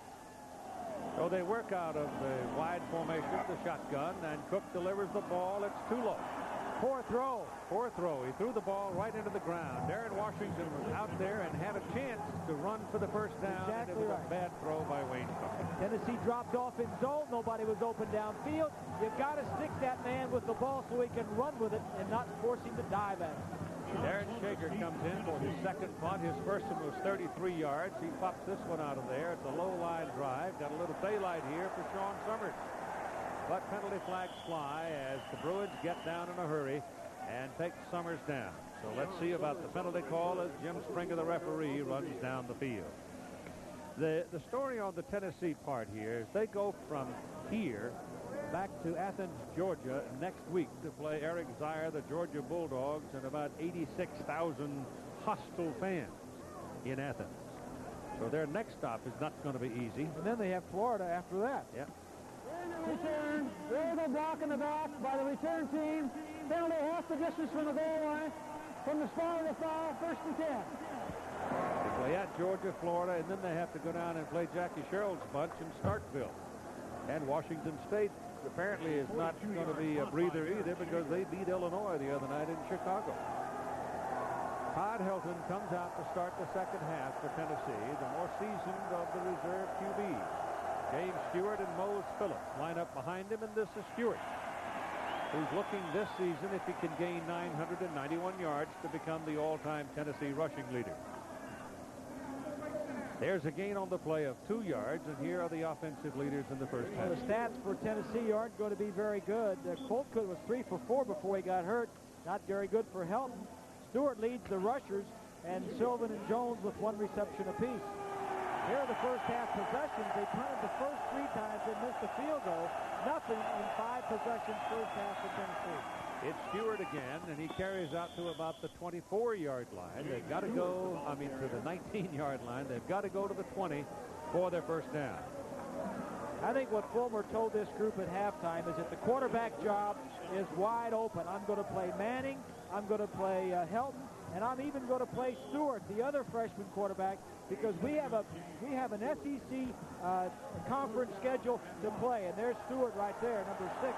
We have a schedule to play. We need a quarterback. I don't care if it's a freshman, whoever it is. We need results. James Stewart for the first, Mose Phillips for the first down, as Stewart stepped into the pack and helped shove it back, and so moved the chains to the 21. First down for Tennessee. But I'll say this, Keith, it is tough to try and give three quarterbacks enough snaps to get somebody ready for a ball game. You gotta have a feel. Somebody's got to step up, do something well, and he has got to be the guy that's going to get the majority of snaps because none of them have that much experience. Kelton, the left-hander, delivers the ball, and it's underthrown, incomplete, intended for the tight end, David Horn. And it's the first time today that we have seen Horn get the ball. They don't throw to their tight ends much. Horn only caught 8 passes all of last year. That ball was catchable, but it could have been thrown a little better. Brandon Stewart, we're talking about, in case you don't know of him, is a 6'2", 210-pound freshman out of Stephenville, Texas, and highly, highly regarded. Billy Williams loosening up on the sideline. It looks like he might be back in the game. Stewart pounding ahead will have the better part of 5 yards on that carry to make it third down and about 5. They play on grass at the Rose Bowl. Notre Dame is out at halftime, 21-3 over Northwestern. Yeah. We came into the game, Keith, saying that Tennessee needed to lean on that offensive line in their running game because of the inexperience of Colquitt. Now that is really the case because Colquitt is not there. Williams is back in. That's good news. Williams, the speedster, out of the shotgun. The pass is thrown too high and goes incomplete, intended for Kendrick Jones. So Helton had a chance there to pick up the first down and did not deliver the ball on target. So the next series, we may see another quarterback. Boy, this is a tough way to start. Well, he's almost treating it like a preseason game, if you will. You know, this doesn't mean anything in our conference. Let's get something. Find a player. Find a quarterback. Paul Guidry is the deep man for Tom Hutton's punt. Low line drive. Not much air under this one. And here comes Guidry. And he won't get much out of it. It's about a 7-yard return after a 42-yard punt. UCLA leading by a score of 12-0 with a penalty flag on the field. That 75 down on the field is the 75th year of UCLA football. 125th year for college football.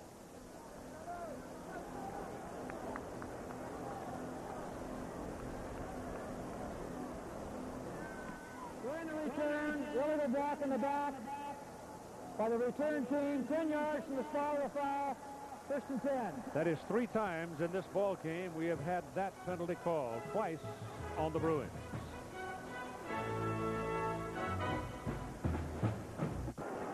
You just have to wonder where the fairness of it all is for Jerry Colquitt. Waited his turn, worked hard, and didn't complain, and then to have that happen to him in the first quarter of the ball game. UCLA's ball, first down at the 28-yard line. Pitch it back to Sherman Shaw, and he turns it across the 30 to the 32 before he's brought down. Now here is Lynn Swan. Keith, I'm with John Colquitt, the father of Jerry. Can you tell us what happened in the locker room? Well, it was very disappointing and very emotional, and he broke down behind it, and we all feel bad for him. But I think he's still got a future ahead of him, and he can still be successful. What did you tell him when he was in the locker room lying on the bench crying? Well, I just told him that it wasn't the end of life, you know, that he can still be a successful human being and be a productive citizen. So, and I think he'll be able to bounce back. I think he's got a future ahead of him, and I think he can play the game. He knows the game well, and he's got a future ahead of him. As academically as well as athletic, I still think he'll be successful. So we know it's a tough moment for you and Jerry, and we certainly do feel bad to see him wait for so long and then suddenly have this kind of an injury. Sure, I do. Of course we do. We look forward to seeing him for 5 years now, and it's kind of I guess it's not a letdown for the fans. I hope they still support him and the rest of the ball team, because I still think we're going to have a good team the rest of the year. So, you know, I think we need to go ahead and stand behind them and still cheer for them and pull them through. John, thank you very much. Thank you, Liam. You know, Keith, even though he has been redshirted and he has been at Tennessee for 5 years, there is a chance that he could petition the NCAA and get a 6th year of eligibility because of this injury situation that happened in the first game. Rusty Medeiros at the University of Miami. Yep. And Conley the linebacker, Syracuse. Conley, Yep. at Syracuse did that. I don't know if he would want to do that or what, but there is that precedent that has been set.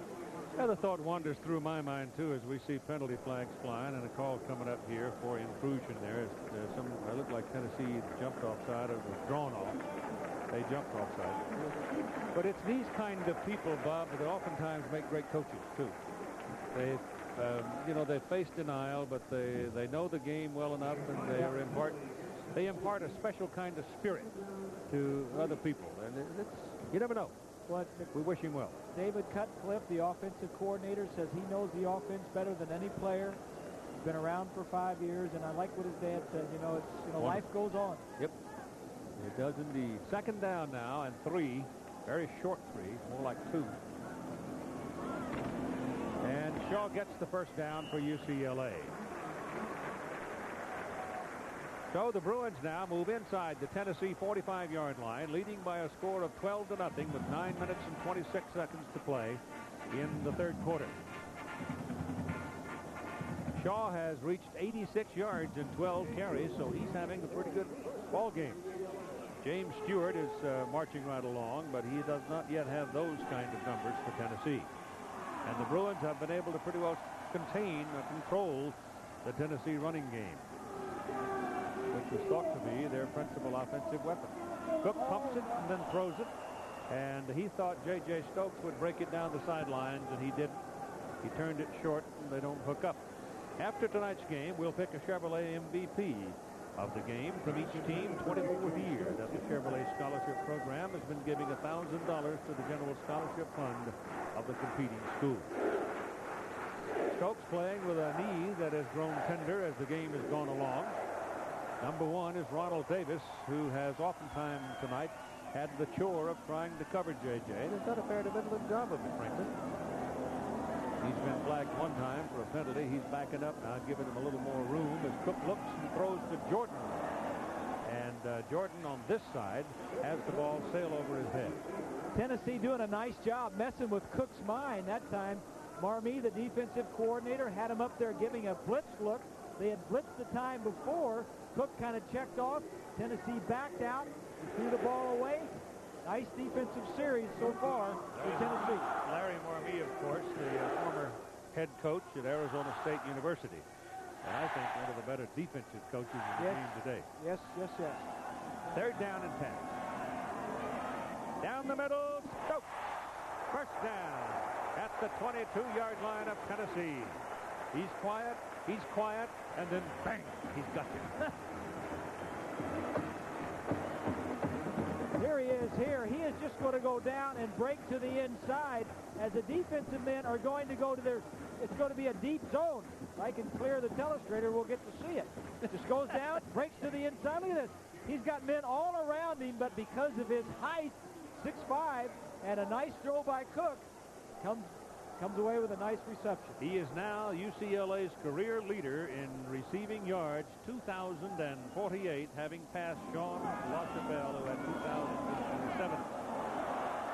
And this is James Milliner trying to get outside, and he doesn't get anything out of it. He loses a yard on the play, and let's find out about what's shaking with the Georgia Bulldogs. With John.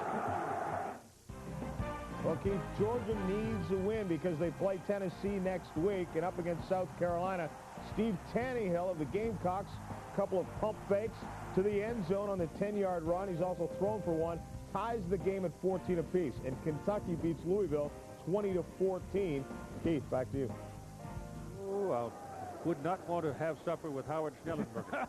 At least he got the game with Kentucky, though. But he made some money out of it. Pass drifting into the corner, almost intercepted by Ronald Davis. It falls away, incomplete. Mike Quinn, the intended receiver. Mike Quinn, number 81, was the intended receiver on the play. A young man of Vietnamese heritage. I guess the first regular player, or there's been a kicker from Vietnam, but the first regular player to ever play football in college football. Mike Wynn. Third down and 11. They got the 4 wideouts in there again. Pressure coming backside, and they dump it off underneath to Avery Anderson, and nothing there for him, and Cook took a lick. Oh, did he ever. Number 23 in the middle of your screen is Summers. He is an extra defensive back as Cook is being pressured. It's a wide receiver screen, and Summers gets up because if he doesn't make the tackle, there was a lot of running room. It was Ben Talley that laid Cook down with authority. This is a 40-yard field goal try by Bjorn Merton. He's hit 2, he's missed 1. He's made 3. He's 3 out of 4, and it's 15-0. UCLA leads Tennessee.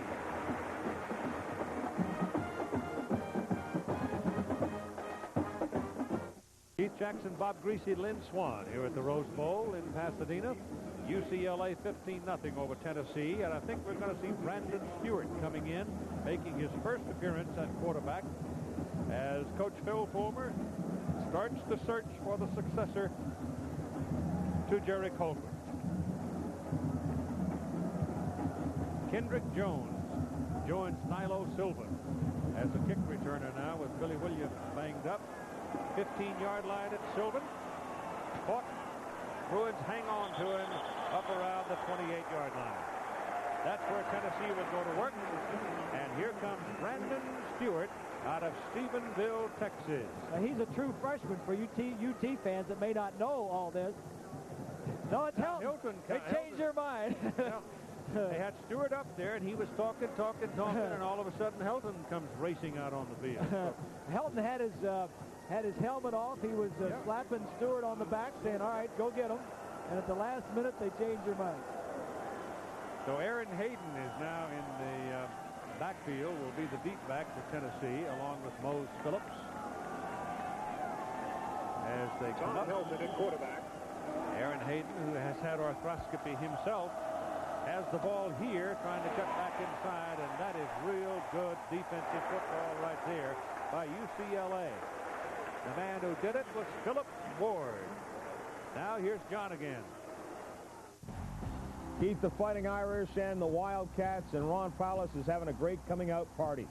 Here he tosses this one under pressure underneath to Ray Zellers, who picks up 20 yards on the play, setting up a touchdown of 2 yards by Lee Becton. 28-3. Keith. Second down and 12 here as Helton left hands the ball upfield to the tight end David Horn. And Horn goes for a Tennessee first down. Well, they moved the chains on that play as the tight end finally gets involved. Well, UCLA defensively has really ignored the tight end because Tennessee doesn't throw that many balls. They're doubling the wide ones. Helton saw it this time, got the ball to him, and Horn did a nice job with it. Somebody's playing some pretty cute games down on that Tennessee sideline. I thought your comment, though, was revealing in that Fulmer now and his staff kind of forced to treat this as a preseason game. Yep.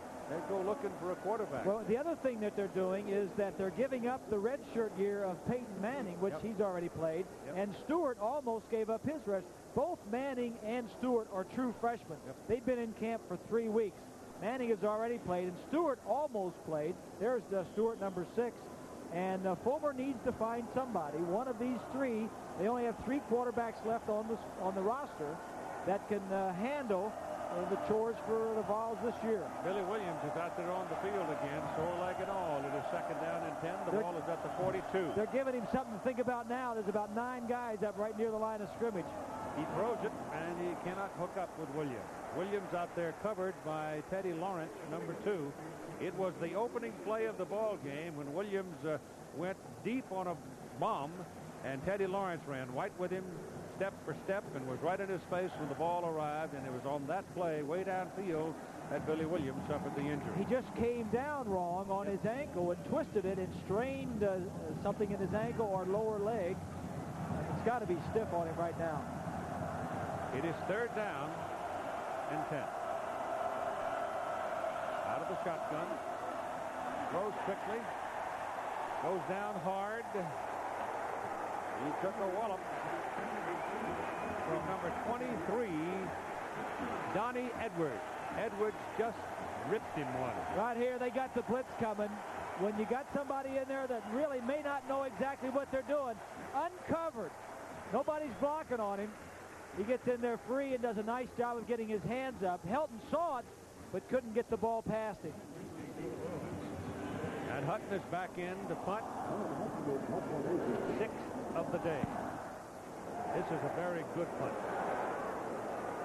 Guidry all the way back to the 9-yard line with a fair catch. A 49-yard punt, no return, 5:51 to play in the third quarter, and a 15-0 Bruin lead. That's at 9 Eastern, 6 Pacific on ABC's Monday Night Football. Looking forward to that one. The Raiders, the surprise team maybe in the AFC, and San Francisco's picked up a lot of players. Interesting to see. That'll be a great start for the ABC Monday night game. Sherman Shaw breaking out from the 9. He takes it to the 29.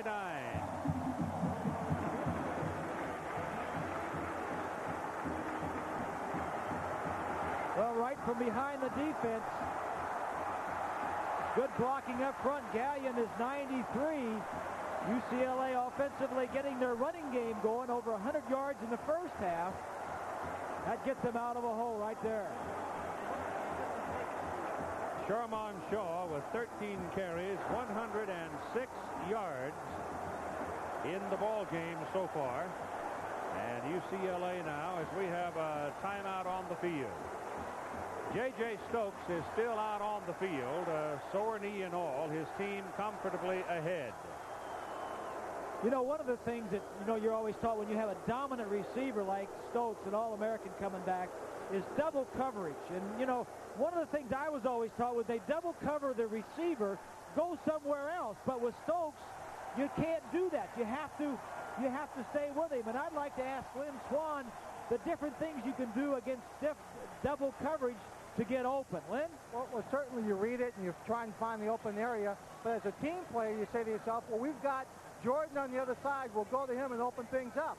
But the individual ego says, especially when you're 6'5", it doesn't matter if I'm double covered. If the defensive back is 5'10", throw it up there. I'll make the catch, or at least knock the ball down. Just give me a chance.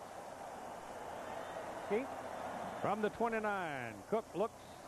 Good protection. Passes away. Passes thrown into the crowd. Safe, but incomplete. But some players, like Stokes, are good enough that they can get open against two defensive players. Like when I was playing with Warfield, he would practice. We wouldn't practice against one-on-one. He'd say, all right, when they go double coverage, this is how I'm going to run the route. And I knew exactly on every route when they double covered him how he was going to run it. And I'm sure that Stokes is able to beat double coverage as easy now as he is beat single coverage. On 2nd 10, out of the spread, handed off inside to Shaw. Sherman Shaw is having a big opening game. And if that entire group of running backs the UCLA's got dinged up, banged around, if they get healthy, look out. They're going to cause a lot of trouble in this Pac-10 conference.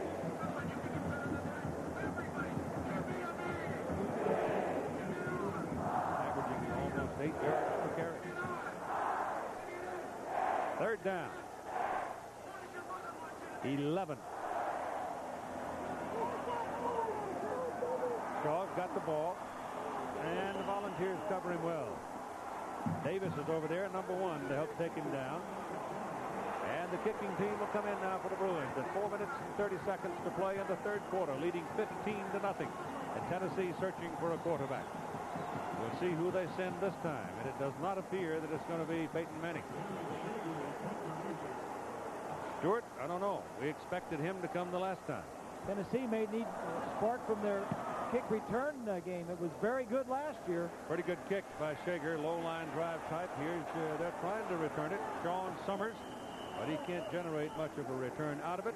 It's a 47-yard punt. Tennessee will have the football at about their 27-yard line. I asked Phil Fulmer yesterday how in the world it was that he was able to get two quarterbacks of the quality true freshmen of Peyton Manning and Brandon Stewart. Here's what he said. Both of them, I think, recognize some of the things that we were talking about earlier. It's a great place to go to school. It's a great place to live. The support is tremendous. The opportunity was there. That we can fit either one of them into our offense, even though they both have a little bit different styles. And one wasn't afraid of the competition with the other. And I think that's what college football is all about. Go and compete and win the job. Well, Brandon Stewart is in the game now, getting his first snap, and he fumbled it. He'll always remember that. But he was able to control it and then pulled it down and took off. And now the jitters are gone because the Bruins, they rubbed his face in the turf. He picked up 2 yards. It is 2nd down and 8. He was an outstanding quarterback. He came out of the state of Texas high school. There's another guy in the backfield right now, Jay Graham. Here's the first pass by Stewart. It's on the money. He split the numbers of Benji Schuler. And Schuler has a first down for Tennessee outside the 45-yard line. That is a big throw for a true freshman quarterback. In his second play, I mean, your first play, you fumble the snap when you get your brains beat out when you have to scramble around. That is he is pumped right now, I want to tell you. That is the longest play of the night for Tennessee. He threw a rope, too, boy. There was no loft on that thing. It was just pop. He put the cross on him. Give it to Mose Phillips, the fullback. And Mose will go to midfield for a pickup of about 4 yards on the play. I've started to say that there's a young man named Jay Graham who had just checked into the backfield, number 25, a sophomore from Kannapolis, North Carolina, that they say is going to be a great running back. But his mama said, he's coming to Tennessee, but I don't want you to redshirt him. So he played last year as a true freshman, even though they had 4 outstanding tailbacks. There he goes, Jay Graham, a great skater. And he picks up about 3 yards on the carry, and here is John Saunders.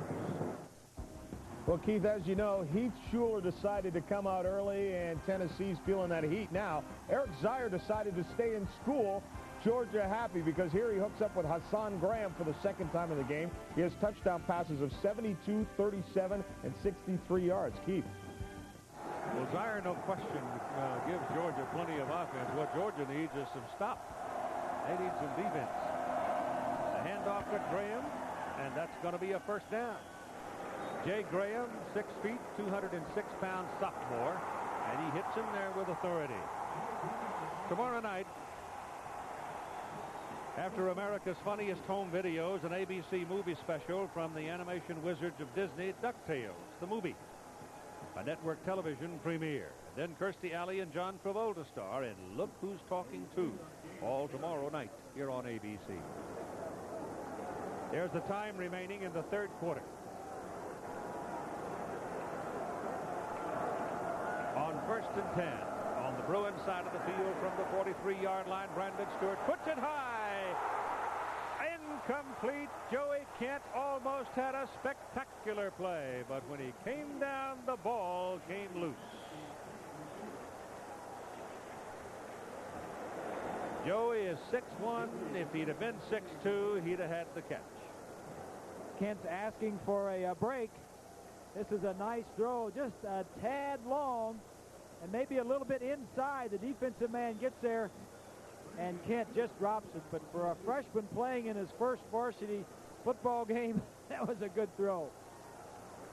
2nd down and 10.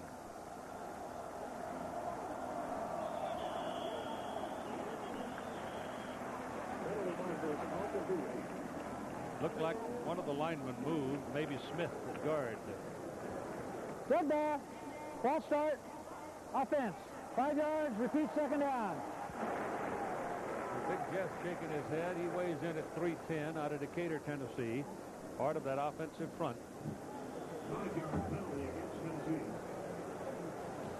Like old Jeff's put away a little sawmill gravy. And biscuits.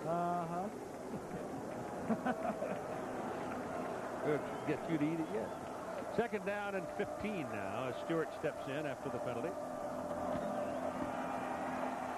They give him good protection. His pass is again right on it.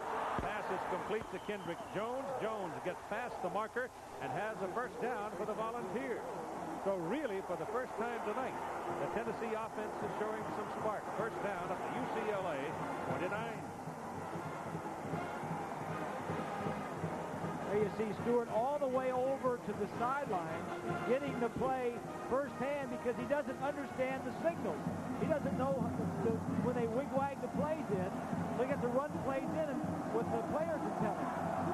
You can't go to the sideline every time with you're the quarterback. You can't do that. They will run it. Just power at the right side with Graham carrying, going in behind Ratliff and Smith, and a penalty flag drops.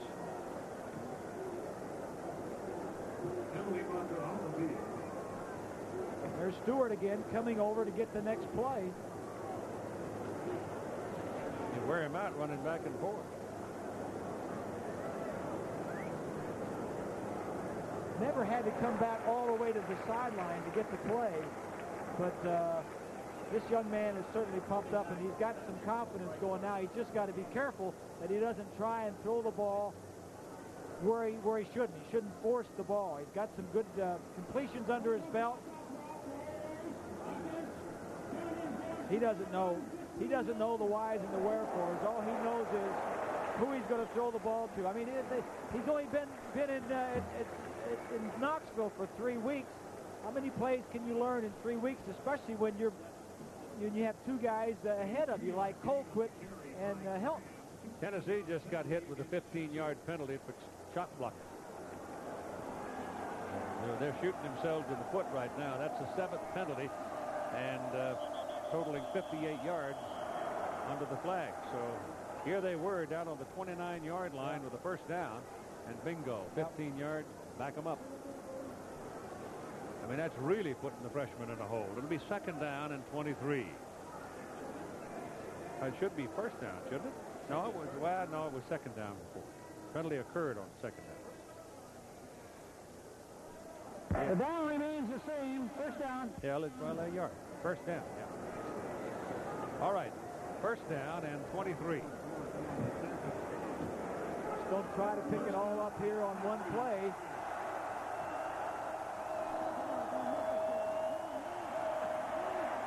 Big throw to the sidelines over everybody. Billy Williams was over there, but Teddy Lawrence was right in his pocket. That's a long throw, Bob. That's a strong arm. It's a strong arm. Take a look at the pass protection. 98 is Kershke. Comes off the block late and gets the hit. 77's the one that popped it. Yeah. That's Stretz. He came from the other side. Brady Spitz. They're all up Second there. down and 23, and they're all looking him right in the eye.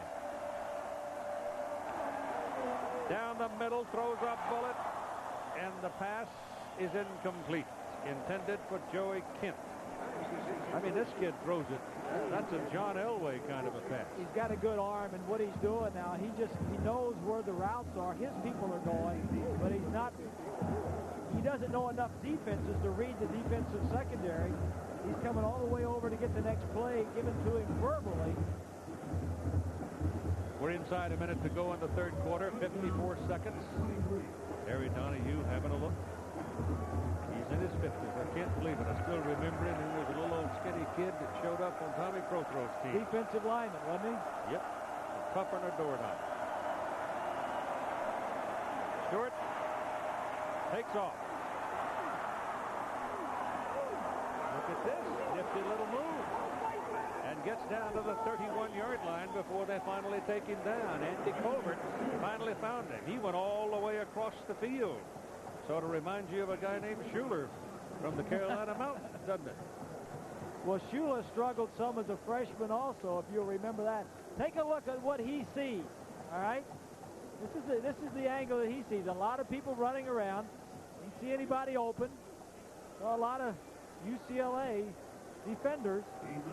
It was almost a slap up around the head. John Bexford trying to get the Volunteers on the board from the 38-yard line, a 48-yard try, and he's hooked it left.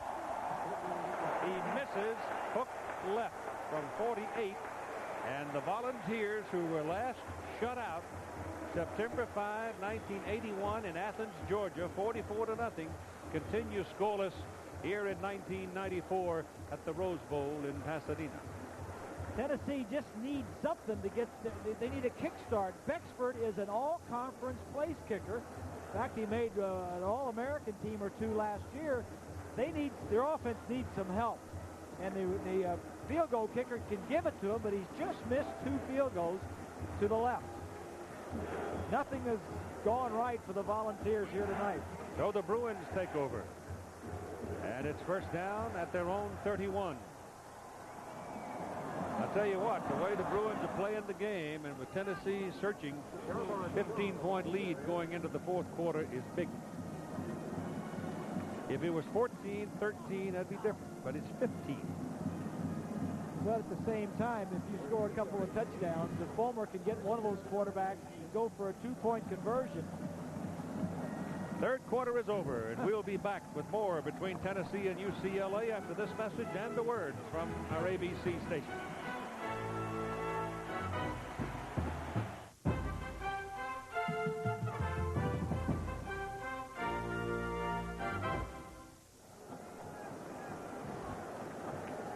Let's go to the final quarter of play. UCLA with the football, 2nd down and 8, leading Tennessee 15-0 at the Rose Bowl.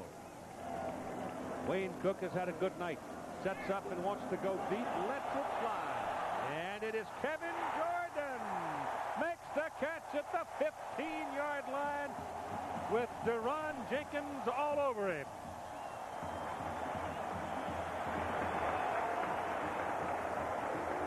Well, it's man on man.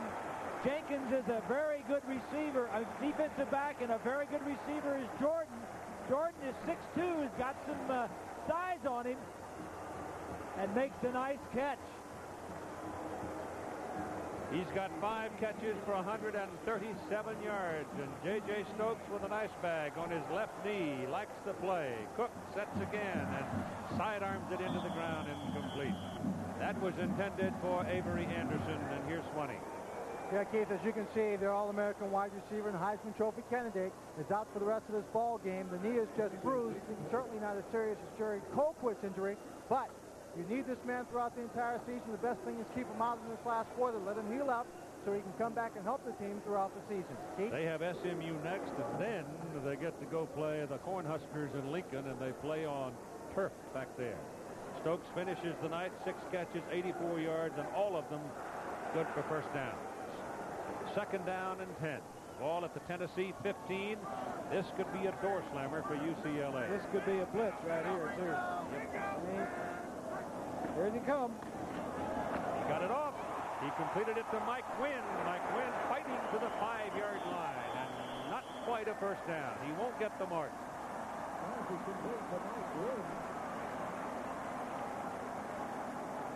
They have SMU here next week. Then they go to Nebraska. And then they play Washington State here, and then they go to Seattle where they play on the turf again. And California, I guess, still has turf, don't they? Not sure. But when you walk around with sore knees and you start playing on turf against big, strong teams like a Nebraska, you want everybody healthy. Better hurry. They're not going to get this off. 3rd down and short, and they get a timeout just before they get hit with a 5-yard penalty.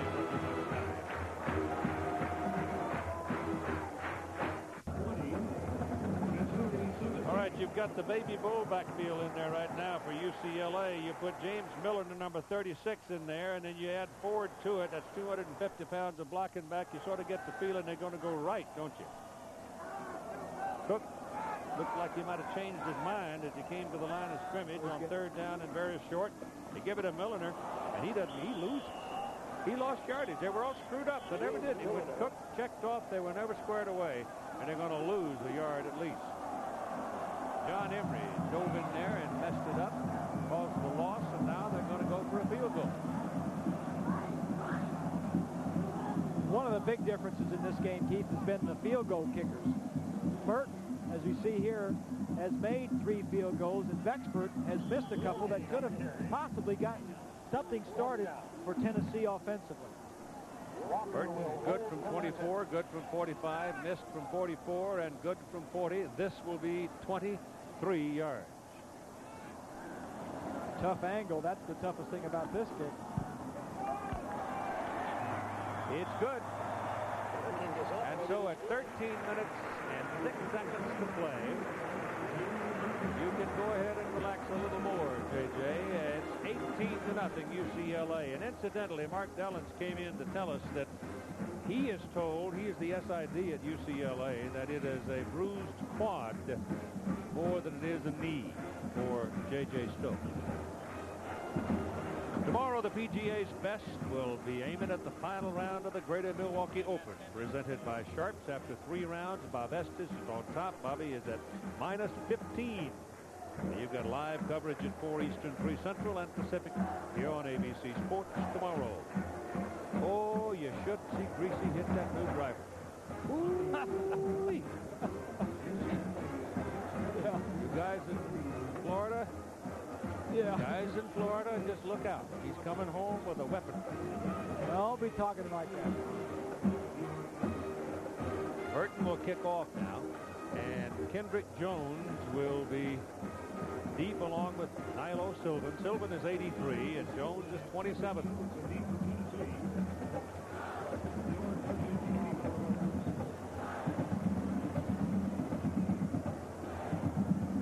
Burton.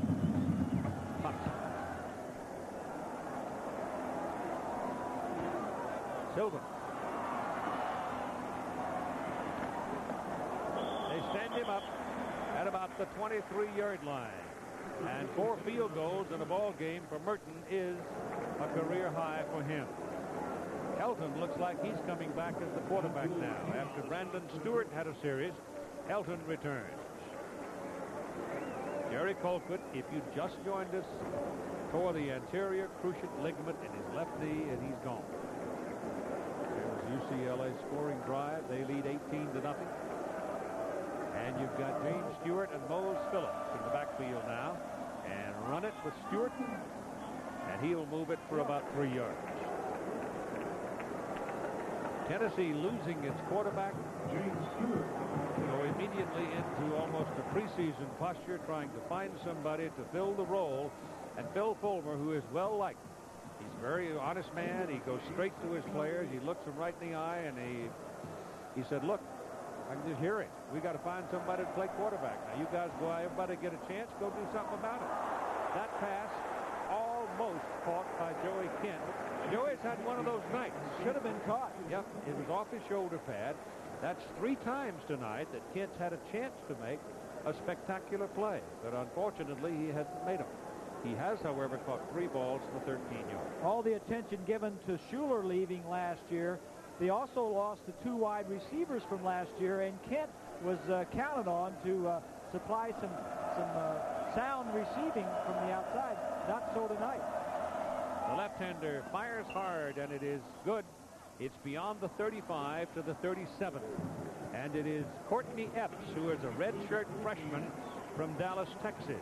Courtney Epps is one of 6 wide receivers on this Tennessee football team that are freshmen, and they're all between 18 and 19 years of age.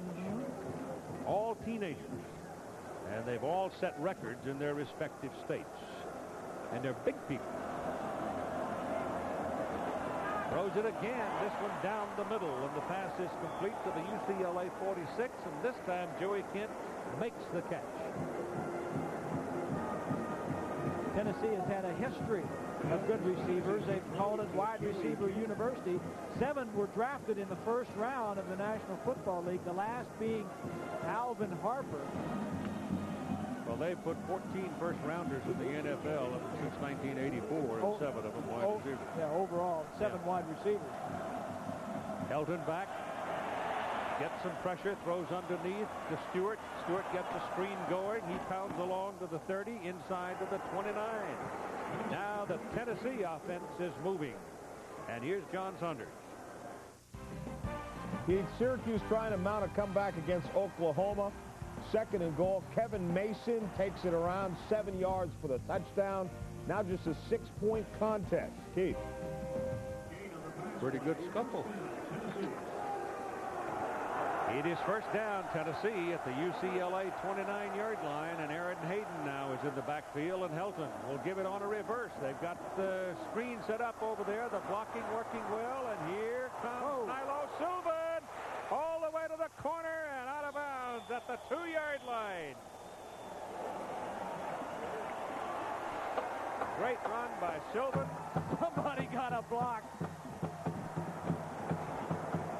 Well, the reverse is going to start. It's almost like the old Statue of Liberty play where you go back and then at the last minute. Watch the block coming from the left side here. Right here. Lawrence. Eddie Lawrence got level.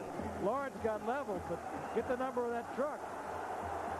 So it is first and goal for Tennessee, and give it to Mose Phillips. And he's in there for the touchdown. The Volunteers have finally scored. With 11-12 to play in the ball game. Must be frustrating for a team that ranked 2nd in the nation last year in scoring points not to score until the 4th quarter. It appears they're going to go for 2.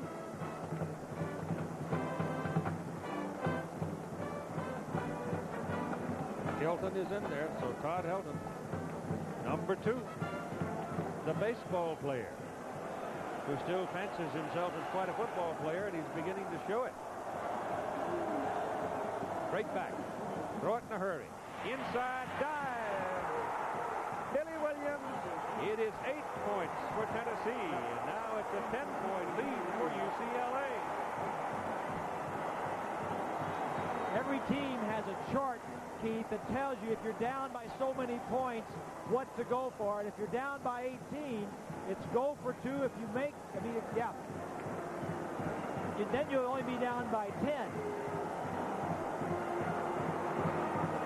Wide receiver screen is their 2-point play, and he limps into the end zone.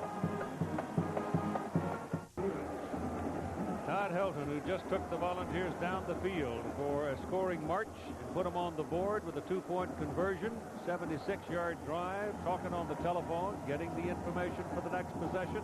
Bexford kicks it off. It is Brian Adams.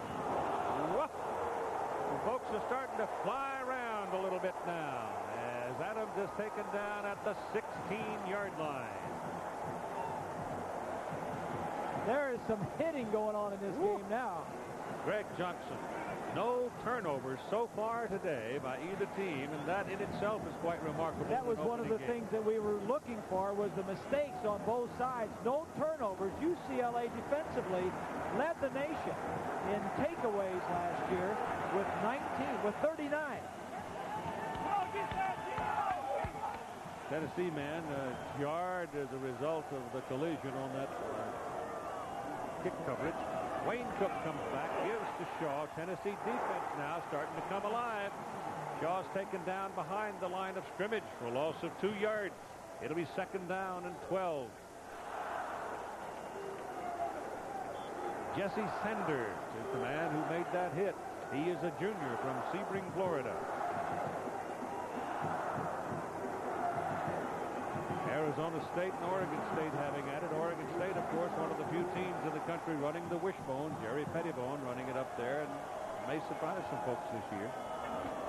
Here's the pitch to Sharman Shaw, who's had a big night, over 100 yards. Turns it upfield to about the 22-yard line.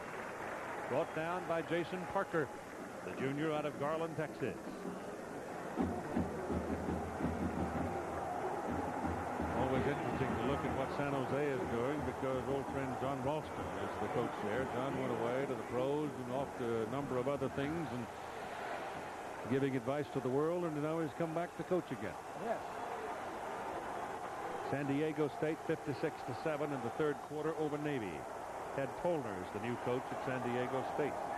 It is 3rd down and 5. This is Milliner. And the Volunteers stop him short of the first down. Tennessee defense celebrates his bin tally, and Jason Parker makes the play. Parker is an outstanding player. He has started since he was a freshman. He is one of the top safeties in the SEC. I'm going to make a donation to the University of Tennessee to see if we can get their jersey numbers trimmed so that we can see what the numbers are. This is number 23, Sean Summers. Very difficult numbers to see. I'll donate to that cause. And Summers is taken down, but the Volunteers have very good field position out on their own 43-yard line. Terry Donahue grows concerned on the UCLA side. Tennessee comes up on the 43. That's their best starting point. Todd Helton is your quarterback with Aaron Hayden, the single back. Almost dropped that ball. Getting some pressure. Takes off. And steps out of bounds, sort of tiptoeing up the sidelines. The play was sort of messed up from the very beginning because you can see Aaron Hayden was questioning something, probably the snap count. So they were never really solidly set. Lynn Swan has a message for us from Bubba. Yeah, well, after Greg Johnson made that big tackle on the kickoff, Bubba jumped up and looked at me and said, Swanee, there ain't no quit on this football team. We're going after it. And this is a great opportunity with J.J. Stokes on the sideline. That's Bubba, number 71, at center. He is the leader of the offensive front, according to his coach. And Aaron Hayden was within a half a step of breaking a big play there. But Ted Wilkie would have none of it, and the junior out of Sacramento brought him down at the 49 of UCLA. Take it to 48. 8 minutes and 40 seconds to play in the ball game. 18-8, UCLA leads. And that's not enough time for Tennessee not to continue to move this ball. They need to make a first down right here. They've got it as James Stewart comes into the ball game, goes over the top, and he goes right up over the top of center. And Big Bubba, number 71, is crawling out from under that bunch.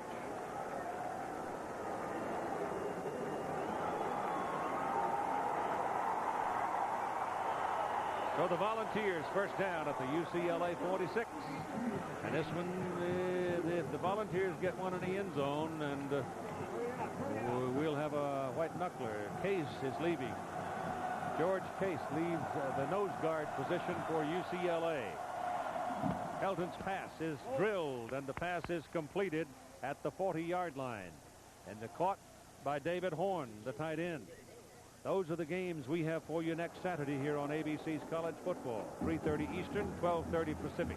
Check your local listing. Check your pay-per-view if you'd like to have a look at one of those. It's the Best Buy in sports. 7:55 to play in the ball game. Second down and 5. Helton, play action, throws, pass caught. That's Horn again, the tight end. First down, Tennessee at the UCLA 29-yard line. Let's check in on South Carolina and Georgia again with John. Well, Keith, South Carolina just will not die in this one. Down 24-14. Steve Tannehill to Brandon Bennett. His second touchdown pass of the game for Tannehill. He's also run one in. 24-21 now. 3-point game in the fourth quarter. Keith. And life is getting more tense in the Rose Bowl as Helton throws on a screen caught by Mose Phillips. And Phillips is going to have about 7 yards on the play. The blitz was on, and he got away from it. Helton is gaining confidence, too. They've blitzed him the last 2 times, and he's made positive plays right in the face of that blitz. So what we're seeing here in this fourth quarter of play may very well be a young man winning the quarterback job at the University of Tennessee. He's hit his last 6 passes for 69 yards. James Stewart is in the ball game, and he's going over the left side and picks up another Tennessee first down as he fights his way to the UCLA 10-yard line.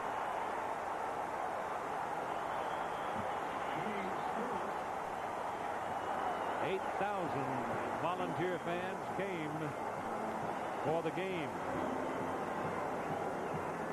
They have been quiet most of the night. It's been kind of a gloomy night for them. The fourth quarter has been pretty exciting. They're way down at the other end of the field. They're at the other end zone. Tennessee's going in.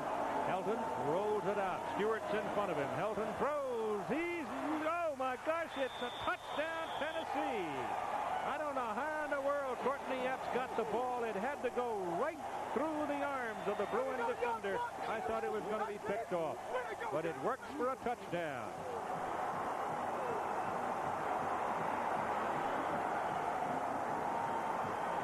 Here's all the action out here. Watch as the receiver's going to run a hook, and the defensive back is going to see it coming, and he goes for broke. It's going to go on 95 the other way. Yep. That was Teddy Lawrence, I think. I can't see his number, but it looked like Lawrence, and it could have gone the other way so quickly, but it didn't. And it's an 18-14 ball game, and they're going for two.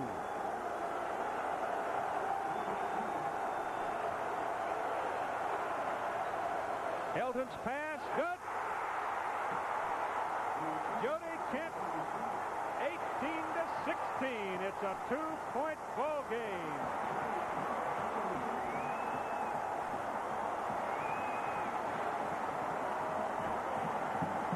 Man in motion is going to get the ball. The man recovering him is trailing and then runs into some players. Nice design play, 2-point deficit.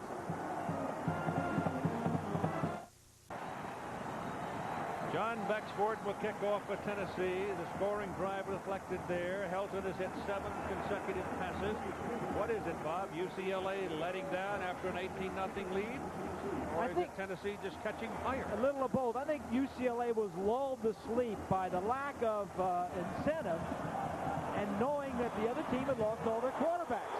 Coverage again is ferocious.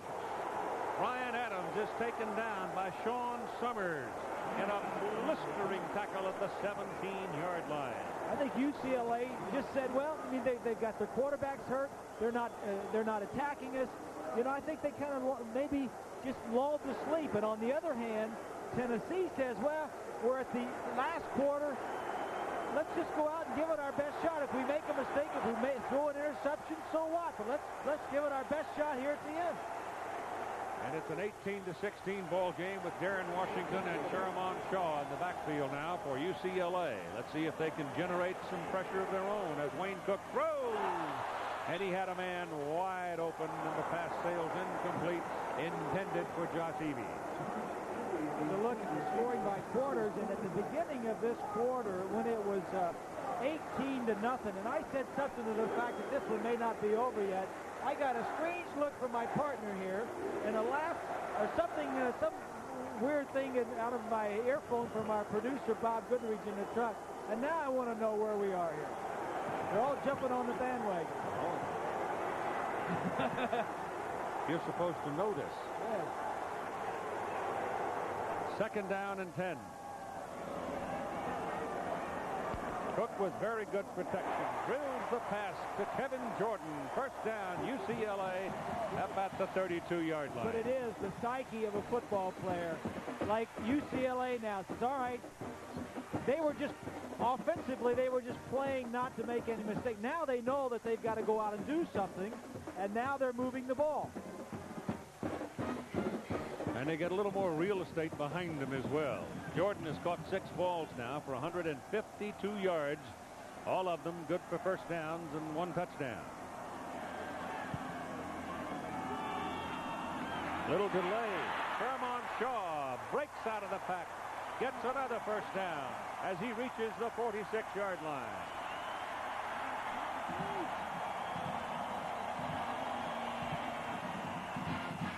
The 2 left linemen pull. That's Christensen and Ogden. Both get good blocks. And the running game for UCLA has been outstanding here this evening. Time running 5:45 to play in the ball game. First down, Bruins, their own 46. Tennessee shows blitz. Talley tries to come around the corner. Can't get there. Ball thrown to Washington. Darren Washington. Hook. And a penalty flag. And the Bruins, I think, may get hit with a penalty here. I think Eby might have pushed somebody in the back. Let's get the word from Jim Springer.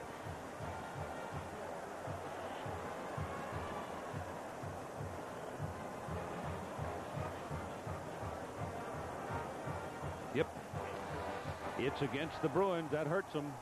Stops the clock at 5:31 to play in the ball game, and they had something going. You see that call all the time, Keith. And right here, watch as the Bruin in the left is just going to push.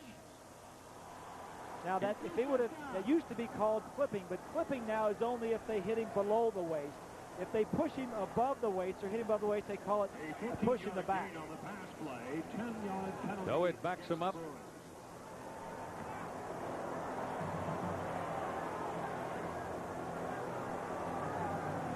First down and you know, a small thing that may have contributed to the Bruins' attitude is J.J. Stokes going out of the game when it was 18-0. Yep. Our star going out. You know, the evening's over with. We've got enough points, so we'll go on to next week. That penalty from the point of the foul makes it a first down and 6 for UCLA, and Sharmon Shaw immediately pounds over the right side and picks up another first down for the Bruins. Monday night, the premiere of the 25th anniversary season, ABC's Monday Night Football out of Candlestick Park, San Francisco, a big ball game. Los Angeles Raiders and the 49ers. It's at 9 Eastern, 6 Pacific on ABC's Monday Night Football. A lot of folks say that those guys might be playing into January. I'm looking forward to that game. I think that'll set the tone for a real good season. First down, Bruins. Wayne Cook trying to keep the wagon rolling. Shaw again. Pretty good work defensively by Tennessee. They turn him back inside, and he'll get to the 41 for a pickup of about 3 yards. Wayne Cook now with 298 yards of the ball game. That'll be a career high for him. Make it a second down and 7. A 3-yard gain. And the clock runs at 4:35. 18-16 UCLA. It was 18-0 going into the fourth quarter. It was almost on the verge of becoming a dull game, and then lightning struck for Tennessee. Cook, pressure, sack. First sack of the night. Second sack of the night. Beg your pardon. All the way back to the 47-yard line. It was Steve White, number 64. Steve White on the sack for Tennessee. There's White lined up on the outside. He's just going to come free. Everybody is picking up the men inside, and that's just a blown assignment.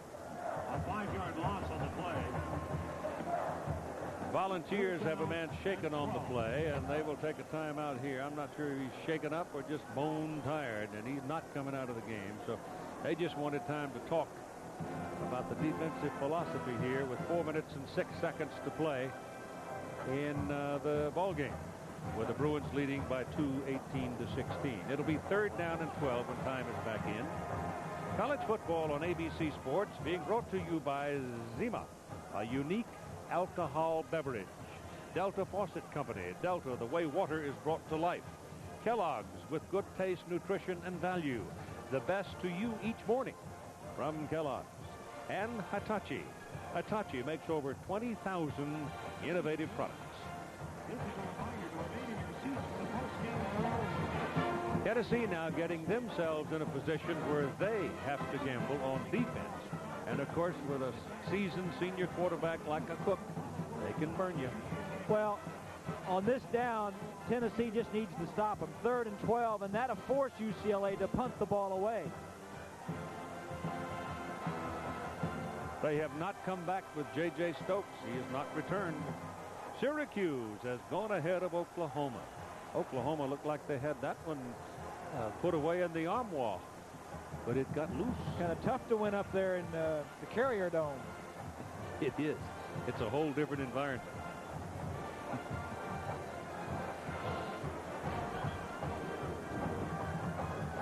Put away where? What was that? I just rolled back through my mind again. Where did you say they're putting them away? On the armoire. Armoire with the television. 55,169 at the Rose Bowl watching. Big play here, folks. Cook has just can't get anybody to clear. And rather than risk giving up the ball and giving up a big play, he eats it. And lo and behold, here you've got to punt it. Taylor, the defensive lineman right there, knocked that ball down at the line of scrimmage. He didn't have anybody deep. He wanted to go deep.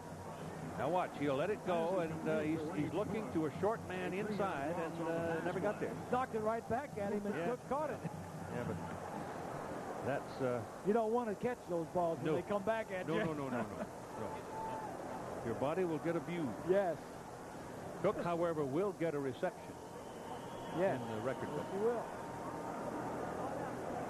But the point was, he was not looking deep because nobody had cleared for him. Tennessee's going to get a chance to get this ball back with over 3 minutes to play. Shager's in to punt. Sean Summers should be the deep man for Tennessee, and he is. Sean Summers deep for Tennessee. Summers led the SEC, the Southeastern Conference, in punt returns last year. Oklahoma a field goal to go back into the lead by a point. So that's kind of exciting stuff too, isn't it? 18-16, a 2-point lead for UCLA, and a comeback by Tennessee, and the Volunteers are about to get the ball. I think you try to return it. I don't think you try to block it. They're going for the return. That's a good punt. It's over the head. Oh, what a kick. It's out of bounds on the 1-yard line. Ooh, Tommy Prothrow would have loved it.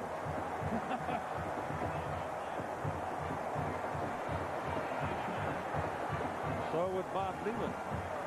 One of the strengths of this UCLA team was that both of their kickers, Merton and Shager, the punter, were all Pac-10 players last year. Watch where this ball hits, right at the inside the 1-yard line and bounces out of bounds. And the official is right there on it. Wow. Well, I'll tell you what, he earned Wait a minute. He earned his keep, didn't he? Yeah, he sure did. Darren Shager. All right, Tennessee out of its end zone.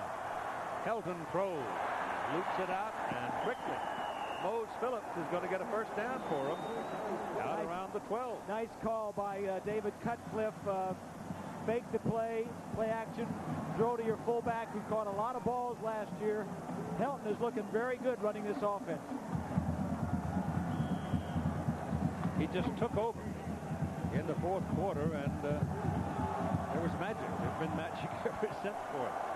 First down out close to the 13-yard line. Give the ball to Stewart, and James Stewart will pick up 5, maybe 6 yards.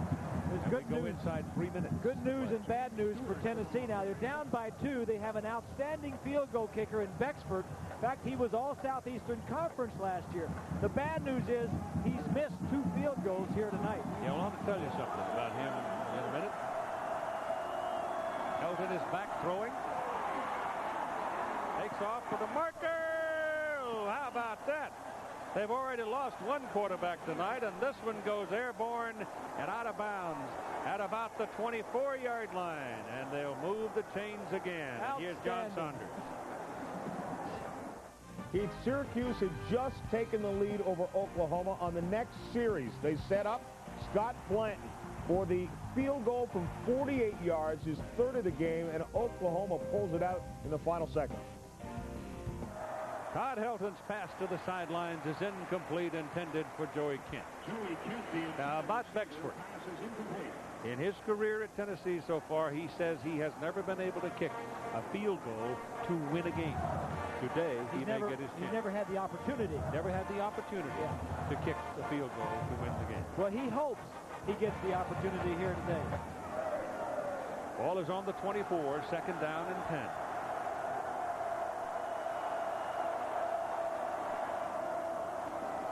James Stewart.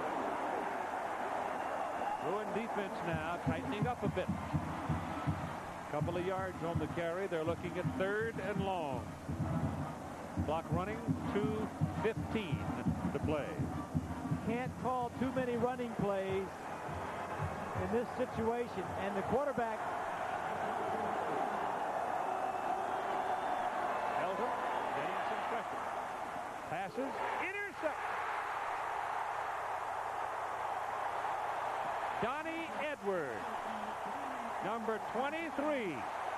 Right place, right time, and 1:55 to play in the game.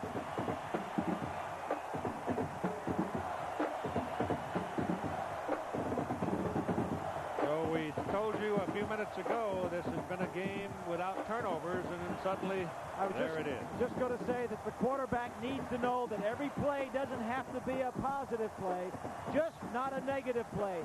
No sacks and no interceptions. It was just too tall a mountain to climb with not enough experience.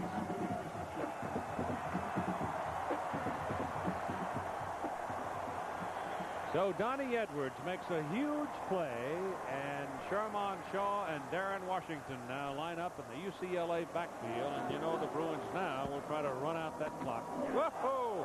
What a hit that is from number 64, Steve White. White has proven tonight that he can make you notice him at that defensive end position. And here's Todd Helton, almost certainly the man who will start at quarterback in the next game against the Georgia Bulldogs.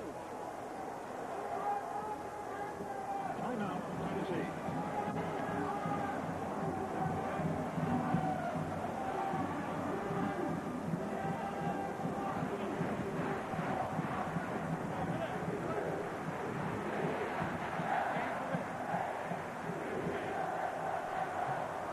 The ball rests on the 35-yard line with 1 minute and 49 seconds to play in the game.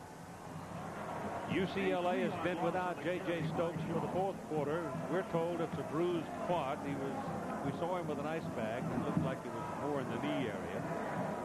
Tennessee lost its starting quarterback, Jerry Colquitt, in the first quarter to an anterior cruciate ligament. Staged a stirring comeback in the fourth quarter after UCLA led by 18-0. And now the interception. And now it's a very somber side that Tennessee occupies. Joy and restrained joy, however, on the UCLA side, because it was Nervous City over there a few minutes ago. Second down and 13. Cook gives the ball to Darren Washington, and he chunks along to get down to about the 30 and get the clock moving. But Tennessee now will burn up all of their timeouts to keep that clock from getting too far away from them. Keith, it'll be a tough loss if Tennessee goes on and loses this game, but it will not be nearly as tough a loss since the fourth quarter. I mean, they've got a lot of momentum going. They've got some good things done in that fourth quarter, something to build on for next week when they have to go into Georgia. And it looked like Georgia was still leading a while ago in the South Carolina game. And those are the games coming up next Saturday. Check your local listings and your pay-per-view possibilities at 3:30 Eastern, 12:30 Pacific. Bob and I go with Lynn Swan to State College, Pennsylvania. USC was a winner today, 24-17 over Washington in a Pac-10 conference opener. And it's tough that somebody has to, you don't like to open your season with a conference game, but in the Pac-10, the alignment and the number of teams and so forth, it's a requisite. This year it was there. And you got to tip your hat, Keith, to these two teams for getting together and playing, and not playing a weak one double A team. One double A team, or you know, somebody that you know is going to be a W, a win. Well, UCLA has never done that. Yep. Generally, there have been some times they played Long Beach State and things like that, but that's just save travel expenses if nothing else. Tennessee UCLA has been a very, very attractive series for a long time, and it is Darren Washington, touchdown. Game's over. The interception took some of the heart out of Tennessee. You could see that clearly. And all of a sudden, Darren Washington explodes over the right side and goes in for the touchdown. And the Bruins have won this game. Watch from the left side, and these guards are going to pull, and the man is going to get the ball right up the center. That's Ogden, 79, coming around and opening a huge hole. Penalty flags as there's contact along the line of scrimmage. prior to the snap of the ball.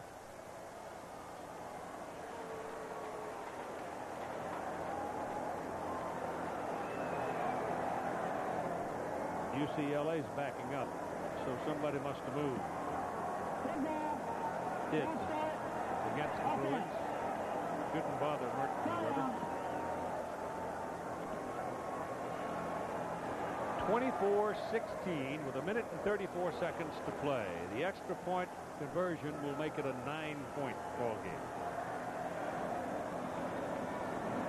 The way this quarter's developed, you want to cover all possibilities. The kick is good. And so it's 25-16 UCLA. UCLA 25, Tennessee 16.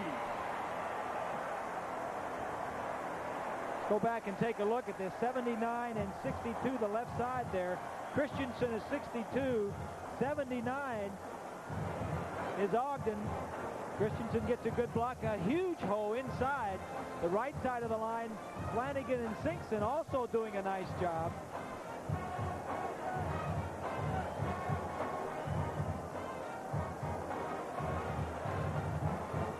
The UCLA running game has come alive here tonight. We talked about all the passing, but 198 yards on the ground for UCLA.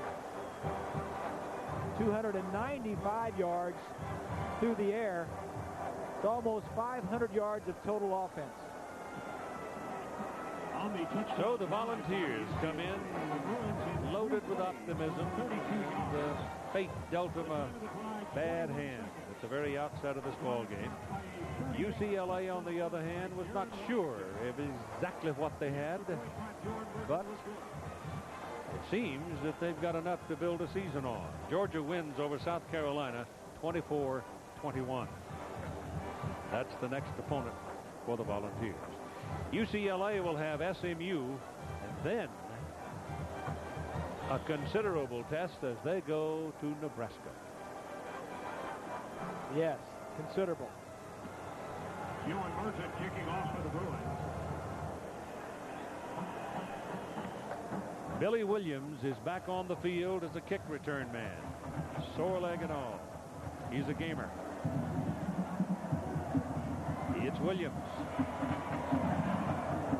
Out to the 24-yard line. Billy Williams on the return.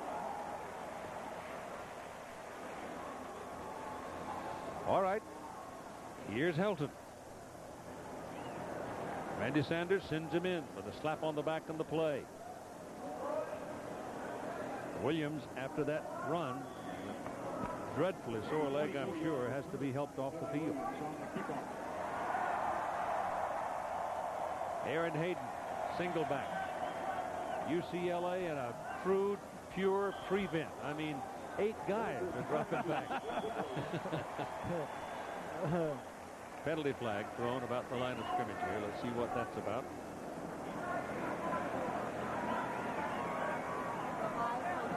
Penalty marker on the field.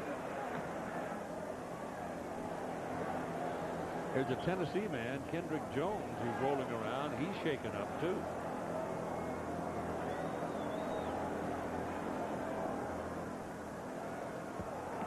Good ball. Personal foul. Defense 15 yards from the previous spot. First down. Well, it must have been something involving possibly Kendrick Jones. They're looking at his knee. He's a wide receiver. Billy Williams, a wide receiver. You mentioned earlier they lost their 2 starting wide receivers from last year. First down, Tennessee. Kendrick is in some pain. It's not been a very good trip for the Volunteers. Nope. But they have a core of freshman wide receivers. They may have to go use some of them this year. I don't know if they plan to use them all, but they're listed on the roster. It will be a first down for the Volunteers. Your time remaining is 1:25, and the ball sits up on the 39-yard line. Todd Helton.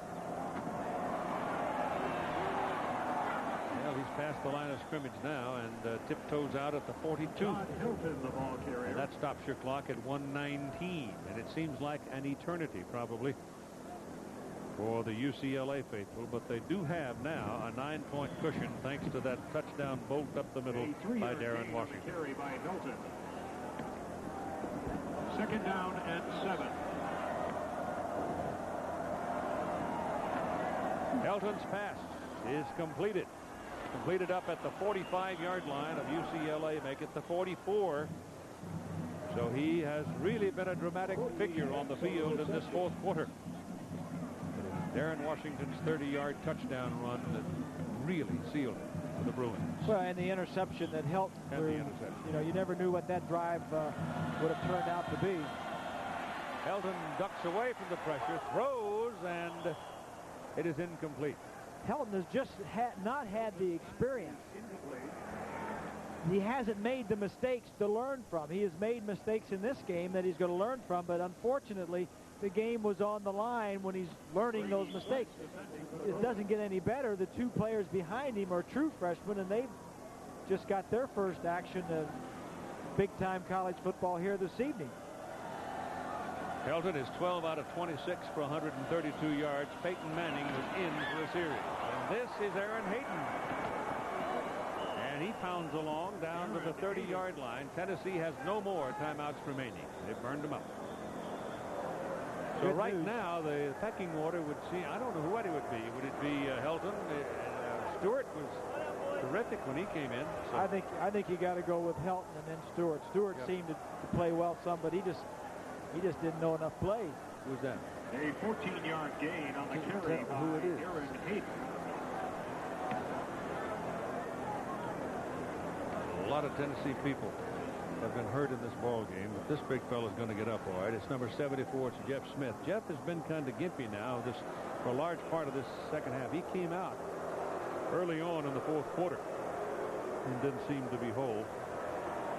He's the right guard. So apparently he's scuffling with some kind of an injury himself.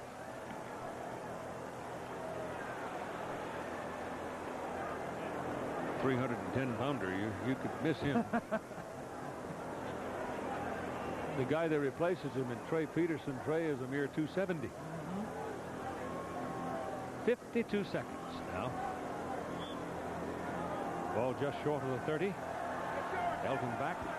Goes to the sidelines, and it is short of the first down. Caught by Mose Phillips, and he's ridden well out of bounds. It'll be 2nd down. Pick up about 7 yards on the play. Put the ball on the 25-yard line. Tennessee going without a huddle. Helton dropping back and having a look. Swings it out. We got one-on-one out here.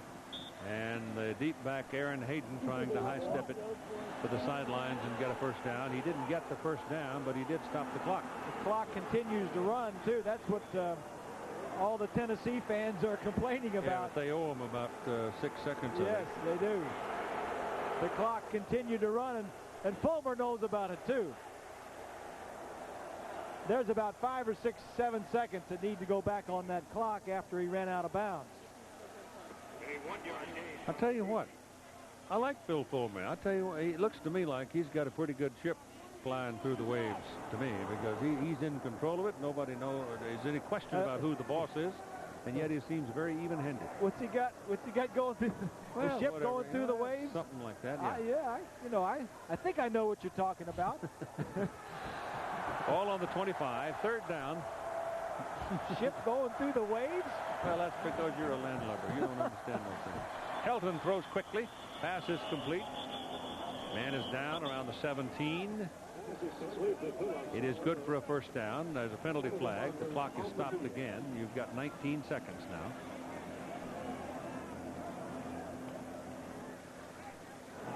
Good ball. Full start. Whoops. Offense. There's still 22 seconds. 22 seconds instead of 19. So that'll back them up some more. And TD is wearing out that jug of ice. A 5-yard penalty against Tennessee.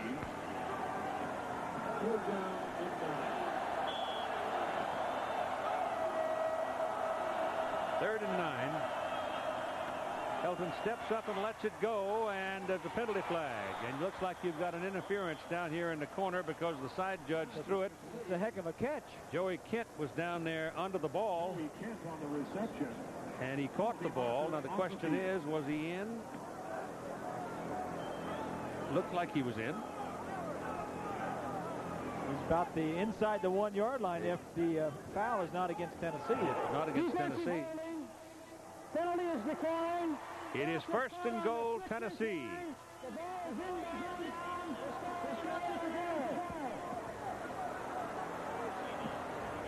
It's a great catch here. Watch this as he lays out.